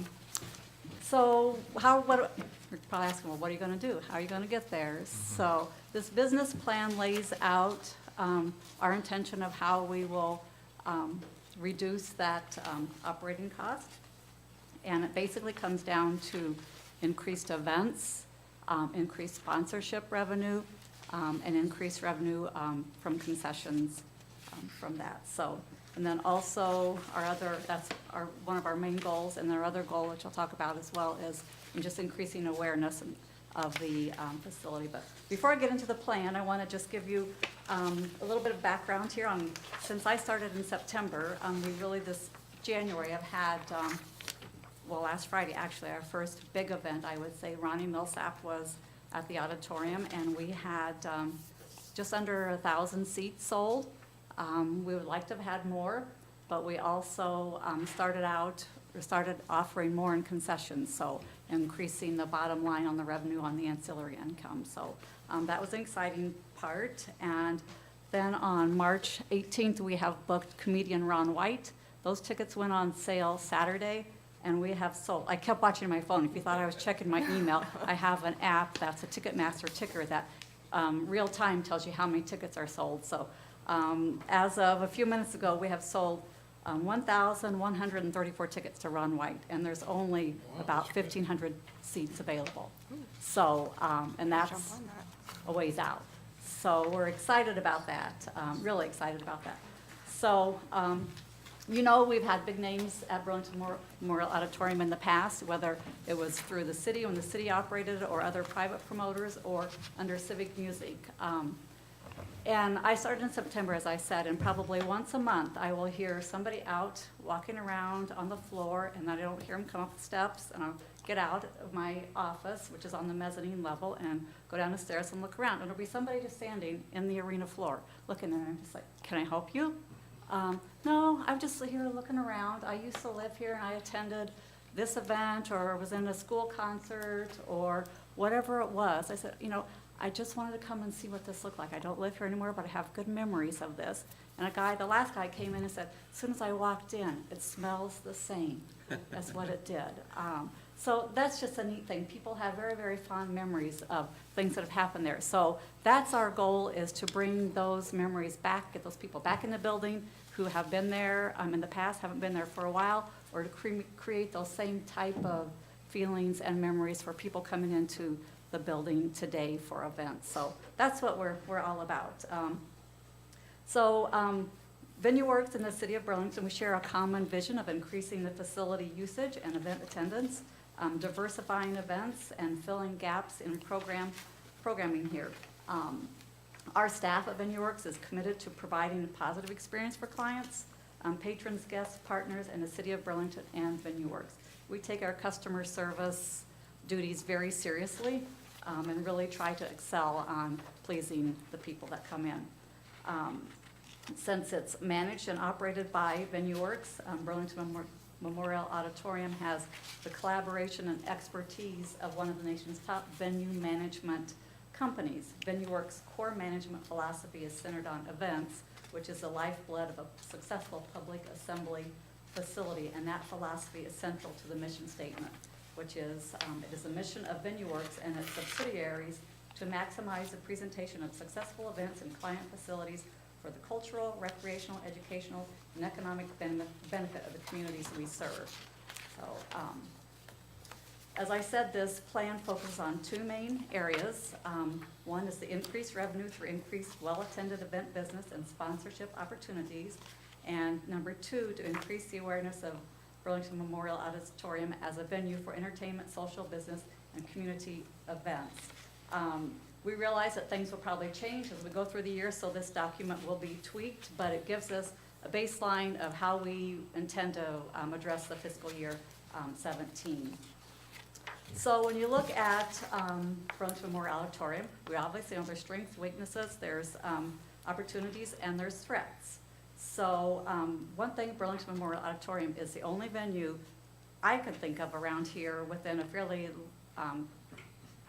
large distance, mileage-wise, that can accommodate over 2,000 people, that can serve the variety of events. We're having a circus in May, we've had MMA fights there, we have a concert, you can have weddings, so there's a variety, so that's a definite advantage that I see that we have. Some of the other strengths of Burlington Memorial Auditorium is it's well-maintained, it's a historical facility. We do have resident events through civic music, Snow Bowl, and the Shrine Circus. As I said, we can accommodate a variety of event types. Our capacity, we have ample free parking. The staff is focused on providing exceptional customer service. I didn't know this until I started there, but caterers love to work in that kitchen. They said this is a great kitchen for us to cater meals in. The funding from the city to purchase talent is a great strength, and access to VenueWorks corporate staff resources. I'll tell you a little bit about VenueWorks. When I started there, my first day on the job was at a corporate meeting for executive directors in September. Went there, didn't know anyone, really didn't know what I was to look for, expect or not. But I have never walked into a meeting not knowing, so the person I talked to who interviewed me and the person I talked to on the phone in a phone interview didn't know these people at all, but there were people from all over the U.S., other VenueWorks facilities, and I have never been treated so warmly welcomed as any place I've ever worked or any group or situation I've been into. They really do work to provide support and care and information to the venues that they support. So they have a great network of staff, marketing people who put this together for me. I wrote it, they formatted it, they do marketing for us for our events, help us with that, help us find talent and content. And John, who's in here in operations, to make sure that, okay, what are you doing in the facility, looking at safety things and those type of things as well. So they do really provide me with a lot of resources and knowledge and information, so. Some of the weaknesses we have is lack of food concessions, which we are addressing that. Inability to efficiently regulate the building temperature. In the wintertime, it's a boiler. We have to turn the boiler off and wait for it to cool off, and then try to guess the time that the people are gonna get cold to turn it back on. So that's a little tricky. We've had low recent event attendance and canceled shows in the past year. I think we found that tribute bands don't go well. If we bring in big name entertainment, people will purchase tickets and attend. Previous reputation is unresponsive to client requests. It's amazing when you return a phone call that, people are pretty appreciative of it, or they call and leave you a message, they want to come in and look at something. If you're there, that's pretty basic and pretty easy to do. We have a lack of technology for meetings.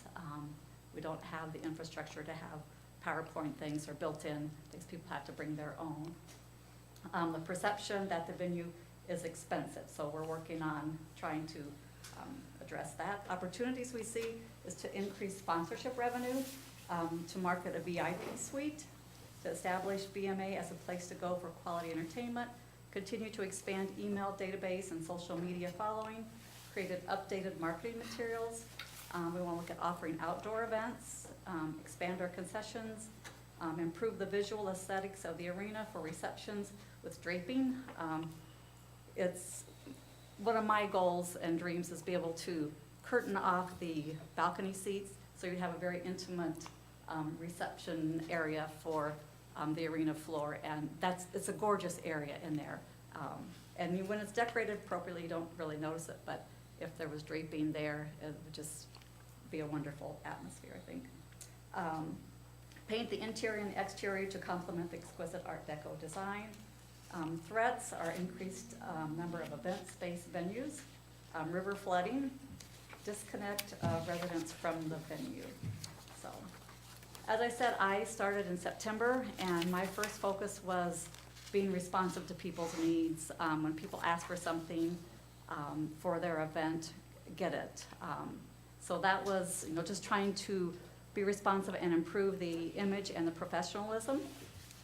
We continue to work on that, and then in late 2015, we hired Mike O'Neill as our operations and technical director. He's worked in the building a lot with his production company, so he knows the facility and was able to hit the ground running. So he's a valuable, very valuable asset for us, and can just really understand the building and the technology and the technical needs that groups coming in want. Melody Stearns is a business manager. She's been there the longest out of all of us. And if you know Melody, she has a can-do customer service attitude that she'll take care of anything and everything, and she's just so energetic, and her enthusiasm is contagious, so she's a great person. As a management team, the three of us work very well together, and we all share the common goal of really bringing Burlington Memorial Auditorium back to life and filling it with lots of events and lots of happy patrons. So our goals and action plan, the program and initiatives, our goal is to increase revenue through increased well-attended event business and sponsorship opportunities. We provide the largest and most versatile venue for entertainment and activities in our area, and we will work to reestablish it as a place to hold those events. We will continue to work with VenueWorks corporate staff, local, regional, and national promoters, and artist agencies to attract more events, thereby securing at least 4 major names in fiscal year 17. We'll educate patrons and the community members that there is a venue in our area that can accommodate large crowds who want to listen to music, dance, and enjoy a night out. Last summer, we had an event before I started that was a reunion of JB's Barracuda. It was kind of like a bar night. We had great response to that and anticipate replicating those similar type of events at least 4 times a year. We will aggressively work to overcome the past reputation of poor customer service and support of promoters who bring shows to our facility. We want to create a positive experience upon arrival in our building and throughout the event, resulting in them wanting to return.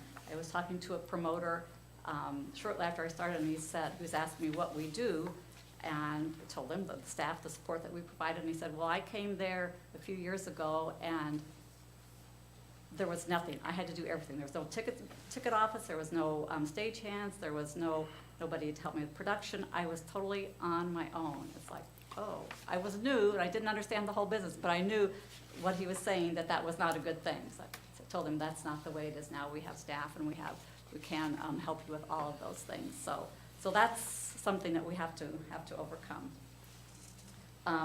We want to begin conversations regarding events that were previously held at the auditorium. The bridal show used to be there, the home show used to be there. So see if we can do something to attract that business back or have similar type of events there. We know that the riverfront, that's prime real estate. People are attracted to the riverfront. So we want to try to draw people down there for that. I have a group that has booked a wedding just because they want to be by the river. That's the driving force of them choosing the auditorium, because that's the only location that they can have that and be by the river. And they're going to be inside for the reception, but they still want to know that they're by the river. That's very important to them. So we want to look at also expanding and having outdoor events, outside of Steamboat Days and their activities, but make use of that. People seem to want to be drawn to the river. So we want to secure sponsorships for revenue for specific events, as well as marketing the VIP suite. We're looking at doing something like that for the Ron White already. See what we can do with that. And then ancillary income is an important part of a revenue stream that we haven't really tapped into. So expanding concessions, as we go forward and have more or have food items available, that will help with our bottom line as well. On the marketing initiative, we want to increase the awareness events by several marketing mediums, and we will. We have VenueWorks has a very good reputation for marketing. Together with VenueWorks, we'll focus on initiatives and partnerships that will strengthen the image of the building, increase attendance of events, and build additional facility awareness among agents and promoters. So under event venue awareness, we'll do press releases when we have something going on. We'll do paid advertising. When we have a show with Ronnie Millsap, there's a dedicated amount of advertising dollars. We're not going to do an event and then not promote it so that people don't know it's not there. So that will be a part of every event that we have. There will be allocated dollars to adequately promote that. Print advertising, where we use local and regional publications. And radio, we've been working with the radio stations on promoting, advertising and working with them to help us with publicity. And we've reached out, did some TV advertising for the Ronnie Millsap as well. And we have not a lot of photographs from events or the auditorium itself now, so we're working to expand those, and then we will publish those on national publications such as Billboard and Polestar. And we'll also work just getting the word out on the street in Burlington through various businesses and social media things. So under the social media, we want to further integrate social media campaigns into our website and day-to-day marketing, and add new social media technology applications to marketing programs. We want to increase our Facebook fan base to 5,000. We want to update our BMA URL for improved venue branding and awareness. Right now it's bma-live.com, which, if you don't know BMA, it's not a real customer friendly or a branded, easily branded thing. So we're looking at doing something with that. We want to increase our email subscription list to 2,500. This subscriber list increased 45% in last quarter of 15, from 671 to 970 active subscribers. We want to develop a portfolio of marketing materials for prospective clients in both print and digital format. We'll work with local partnerships and community involvement. We'll meet regularly with city partners, organizations, and businesses to discuss, integrate, and cross-market or promotional ideas. We'll actively participate in speaking opportunities when we can. And we'll play an active role in community programs and organizations. Under ticketing, we use Ticketmaster, and most of our ticketing is serviced through the box office at the Port of Burlington. When their convention and tourism budget was cut last year, that impacted the box office hours, so now they're open Wednesday to Sunday from 10 to 3:30 instead of every day of the week. Today, technology, people expect to have communication with them on a regular basis, so our potential, our contact with our potential ticket buyers is very, very important. So with Ticketmaster, we are able to understand their buying habits and market directly to them, and hopefully then get them to purchase the ticket. So on average, 21% of all tickets are purchased online, and BMA trends indicate that 78% of ticket sales are from the box office at the Welcome Center. So VenueWorks partnership with Ticketmaster, we were able to get a lot of data and information, and to use that going forward and how we market things. Purchasing options as we move to higher profile acts. We have to offer multi-level ticket pricing so that everybody, has an opportunity to purchase a ticket, and, within a range that they feel comfortable in spending the money on. We're going to have an interactive seat map for each event that will become standard procedure, so when you go online, you'll be able to look at the seats instead of just, now it says best available. So we're working on that. Pre-sale opportunities, when the artist says it's okay, we'll extend it to our email subscribers, so that will be an incentive for them to sign up for us, that there's a block of time where you would get a code if you're on our list, that you could go in and buy your tickets ahead of the general public. Also, you can see in the packet that we can see what our average consumer is on Ticketmaster. We know that from, I think this was a 2014-15 snapshot, that the BMA customers are high school educated, married, female with children. They're generally between the ages of 35 and 54, and an average income of $50,000 to $75,000 per year. Ticketmaster's database of 470,000 potential ticket buyers in eastern Iowa and western Illinois and northeast Missouri subscribe to weekly ticket alerts, so we can communicate with them about events that are going on in Burlington. They have ticket alerts. They have client email notifications, which is targeted marketing. Ticketmaster One is a live event analytics in real time. And Ticketmaster Messenger is an email database that services, that utilizes information provided by past ticket buyers. So with Ticketmaster, we can get a lot of data to hopefully then increase ticket sales. In conclusion, I just say that, we have a very small staff. There's 3 of us full-time.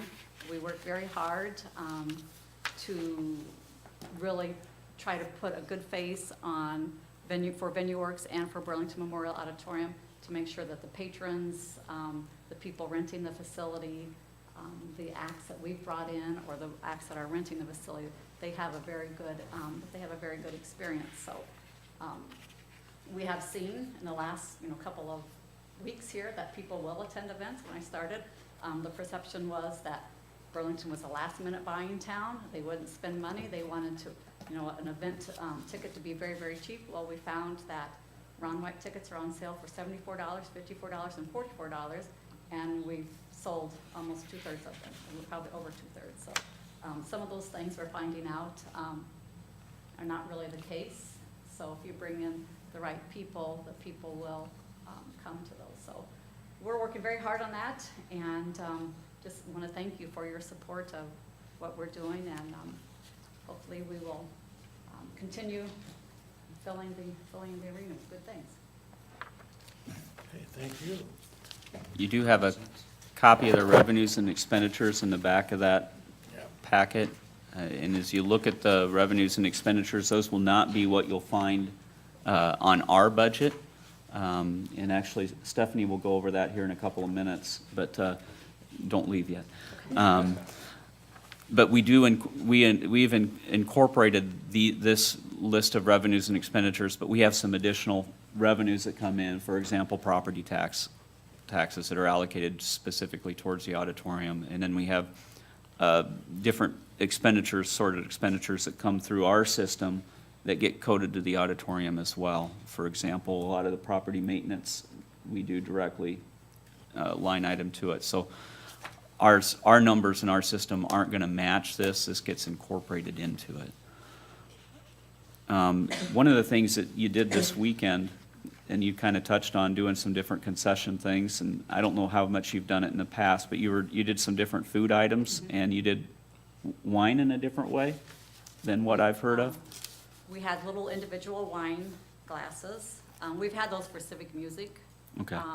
We had the 25-ounce beers, along with, we've done the 16-ounce beers, but we had the 25-ounce. We offered popcorn, pulled pork, walking tacos, pretzels, cookies, chips, candy.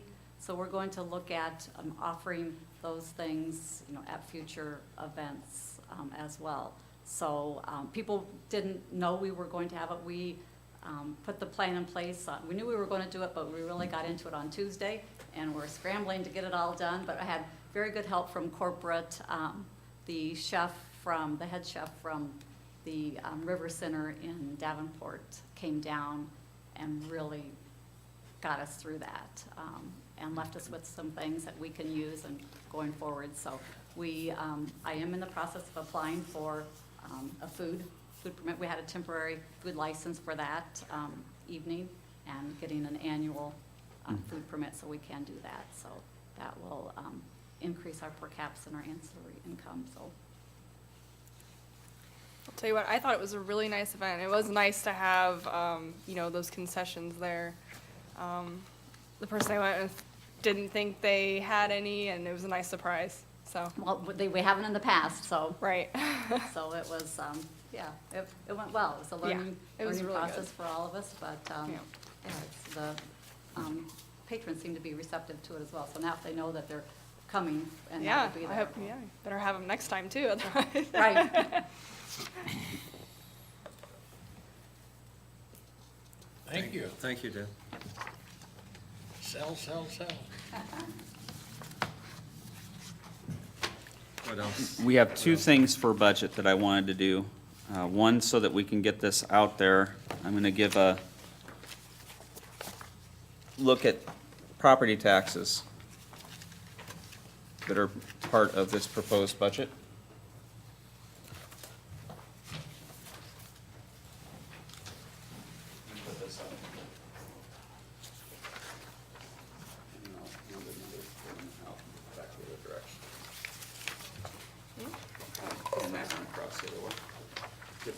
I know, thank God it's empty.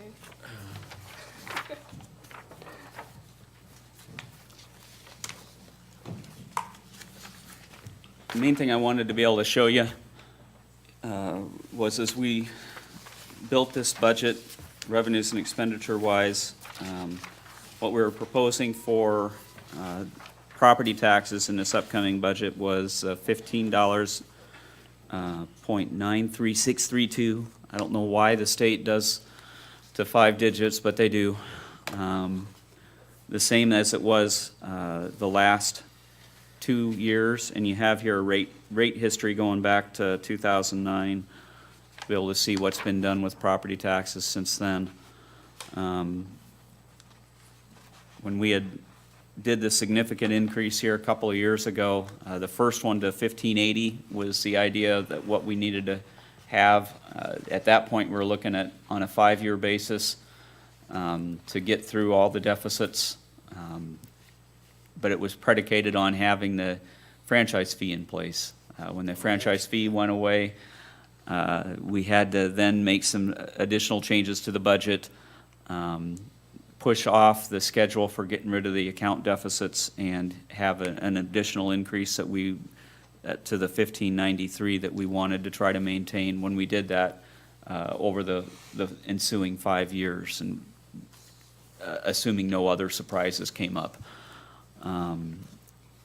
And at that point, when we did that in 2015, we knew we weren't going to get or we didn't have it projected to be able to get all the deficits paid off in 5 years. We were at about 6, which was one more, even being 6 years at that point, was in addition to the year that had transpired since the first 5-year plan was put in place. So the nice thing is, I just want you to see that what we presented for revenues and expenditures is based on the idea of moving forward with the same property tax asking. I gave the council a second sheet there that's from the state form that we use. There's several different levies that are done, and I didn't give it to Eric to put up on the sheet because it doesn't really mean a whole lot to most folks. The state forms amounts that are on there. There's the one change, or there was a change that I did make on the allocation between different categories. Reduced what was being levied for self-insurance costs and increased what was being levied for under the employee benefits, and just flip-flopped them. It doesn't make any difference in terms of the tax asking amount or any other impact except how we coded as revenue. I just felt a little bit better if we had it down instead of going against insurance, to have it go against the employee benefits. For me, it's just a level of comfort for how we were showing it in our system. With that, Stephanie wanted to run through the information that we have on our website. The OpenGov system we haven't talked about really this year, but we started using OpenGov last year. The information has been out there to be able to use, and she's gotten a line item detail, or actually, I think Annette primarily has gotten most of the line item detail in for our proposed budget. This is something that you can go and look at OpenGov at your leisure to kind of go through and see how it stacks up against previous expenditures, et cetera. But go ahead. Okay, so on our website, it's actually, if you go under the city government, under the finance page, which, of course, I didn't go down to departments. This is very...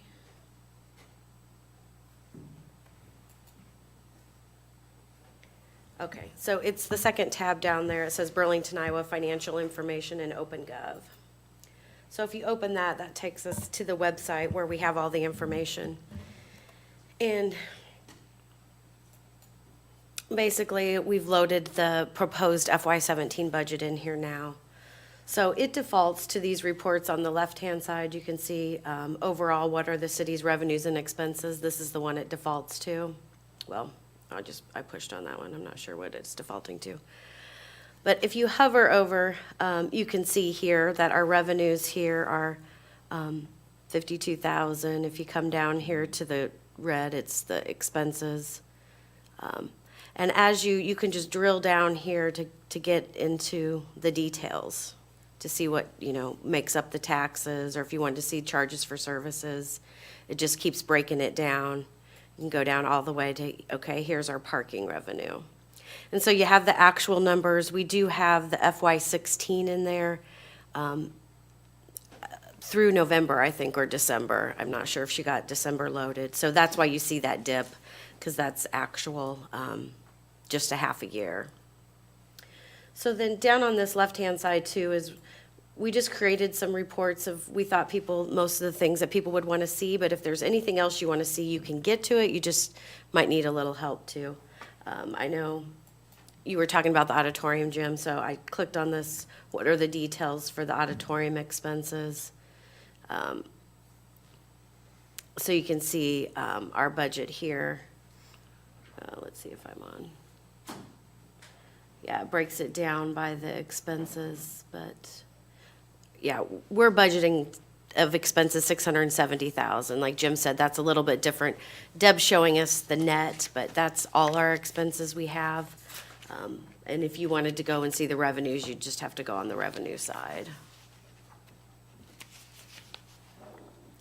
But we have the library, the swimming pool, fire department, police department. But this is what we used last year. Instead of printing out the whole budget book with all the detail, if you did want to see detail, this is a way you can go in and see it, or you can always contact me and I can get you the detail sheets also. Up until you have the spot where you're satisfied with what you're presenting for what the actual line item detail is, I guess the concern was not to print what's become, a 450-page booklet of line item detail until we get to the point where it's what you're presenting to the public. But you still want to be able to have the ability to look at it, so. Technology. These are different reports that we've done internally, and I think part of what has come up, some of the questions have been asked in the past, and as a result, we've generated reports. We've looked at other communities, what they have out there, trying to do some similar things. If there are other reports that you look at here that you'd like to see, you can bring it up to Annette or Stephanie, and they can see what we can do for trying to accommodate that. 'Cause it is fairly flexible, but you also need to know kind of what you're doing. Yeah, that's why we created some of these reports, and saved them so that you could easily see, here's all the general fund expenses and what makes it up. You can see most of it's personnel, so. And that was really all we wanted to kind of accomplish, because we knew that we'd be at 2 hours already tonight. Thank you, Stephanie. 2 hours. And 15 minutes, okay. You do have council pictures next Monday night? Is that right? I think that I had it on my calendar that, 4:30, is it? I think so, 4:30? before the council meeting. So get ready, Bob. He always looks good. He does. Yeah. We have special budget meeting this Thursday. Public Works and Development Rec Department are up. I don't know who's first on that. Eric is. 3:30 again. I will not be at attendance. Again, I have an appointment out of town. Chamber dinner Friday night for those that have signed up. And I would anticipate that probably want to have another special budget meeting next week. We'll be through all the different areas after Thursday night, but I kind of assumed that you'd want to have another budget meeting where you kind of talk through if you wanted to see additional information, or if you had some things that you wanted to think about changing or altering. Would you look at doing that next Tuesday or Thursday? Throwing those out as dates? I don't care, I just know we gotta meet, because I've got things I wanna bring up. I figured that there were some things that needed to come up. Doesn't matter to me either, but I do have to leave at 5 o'clock, whichever day it happens to be. Either day. 3:30 on Tuesday, tentatively planned for? Does that sound acceptable? Tuesday. This coming Tuesday. And we do have, Stephanie would feel most comfortable if by the following work session, that following Monday, that we were to a point where we felt we were pretty good. We do have more time after that if we want to have additional meetings, but you start crimping their ability to get things into its final format too for publication, so. We do need to, if there's going to be additional needs for more discussion, to make sure that you're willing to get it done fairly quick. But next Tuesday at 3:30 is what we'll tentatively plan on? Okay, next Tuesday.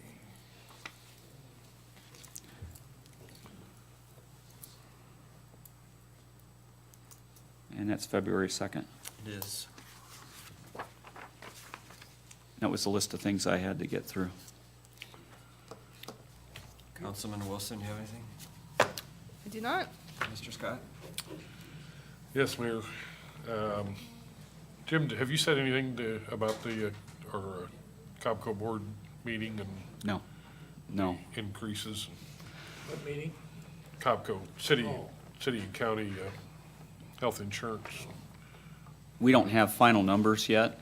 We do have on part of it, the health insurance side itself was a 10.1% increase.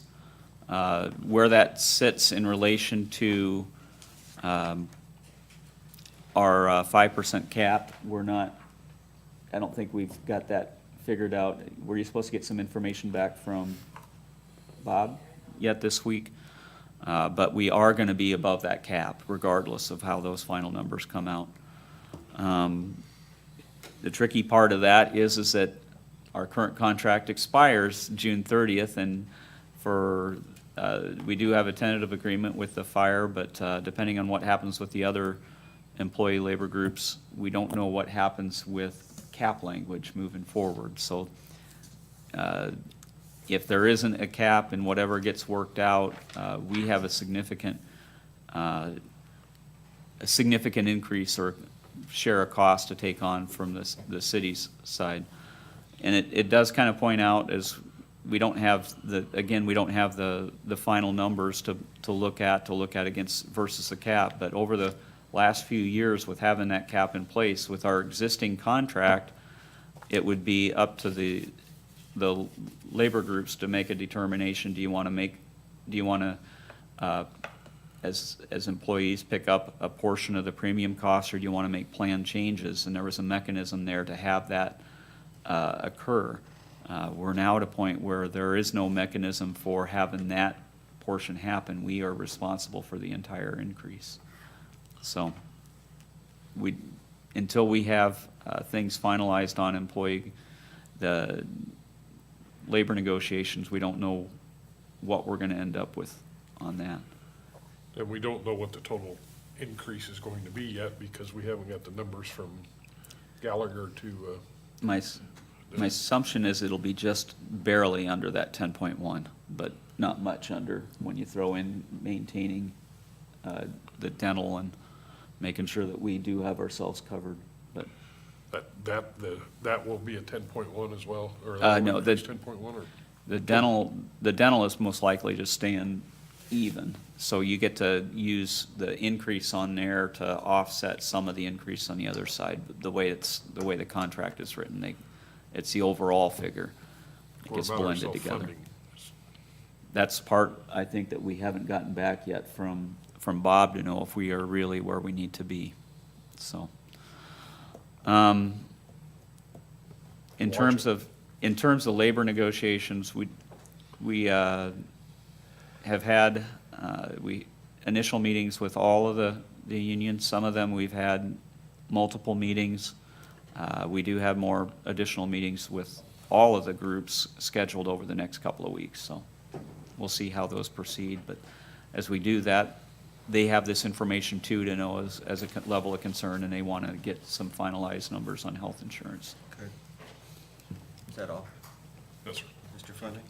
You know, for the benefit of those that come to these meetings, couldn't we have put a speaker in here of some kind? Couldn't it be an easy thing to do? You know, the people that are talking to us, the people behind, it just seems to me there are times some of the people don't speak very loudly. Wouldn't that be an easy thing to do? Well, we have a sound system here, but evidently we need to turn it on. Thank you for saying that, Bob, because I'm looking directly at him and can't hear him sometimes. Right, right. And then I would think that with rheostats or something, there'd be some way you can lower the lighting so that these displays up here are more visible. Good Lord. These are just comments that I'm making, but, And actually, some of that comment, Bob, is relevant for us up here. All of us need to do we all need to do better in getting closer to the microphone. that is correct. If, for example, as you're sitting 3 feet back, Right. when you're listening to it over the Ustream or on TV, you cannot hear what's being said, My so. wife's told me that. So you do need to, I be do. cognizant of pulling up forward too. When I have something to say, I will be close to the microphone, I promise. Okay. We all do need to do a better job, and during one of the last presentations, she didn't get that microphone turned down to her, and I think it did hurt that too. But yeah. I do have a question if we're done with, I have a question for Ryan. Someone asked me, and I'm following up, the sewer trail down under the Cascade Bridge, are they not working on that now, or what's the status on that? Status on that is they have had a few employees there working. It hasn't been a full crew. They had some equipment issues. They are past their completion date and presently accruing liquidated damages. Oh, my. So what percent are they done, or? It's been a while since I looked at the numbers. They're, I hate to say it, but I think it's right around halfway. Oh, my Actually, goodness. they had a few scheduling issues that they went through, a progression that I never would have, and it actually bit them. They put all the pipe within the box and thought they had it secured. One of our rainstorms that came through in, I think it was late November, actually had about 52 pieces of 18-inch pipe down on the bank of the Mississippi River. Oh, Luckily for the contractor, only about a third of those were actually damaged, and they were able to reuse the majority of it. But that was all time lost that they had put in. They had some scheduling with trying to get the shotcrete equipment going that they're about, I think they're about 3 weeks later starting on that than anticipated. So at this point, hopefully for them, the end of February, to be able to actually get the project done. oh, my gosh. There's gonna be some fairly substantial liquidated damages on the project. Oh, my goodness. Okay. But yes, work is progressing, albeit slowly. They're supposed to have a full crew here, I believe it's Wednesday, and with their equipment repaired and going at full speed again. Okay. Thank you. The chief. Chief?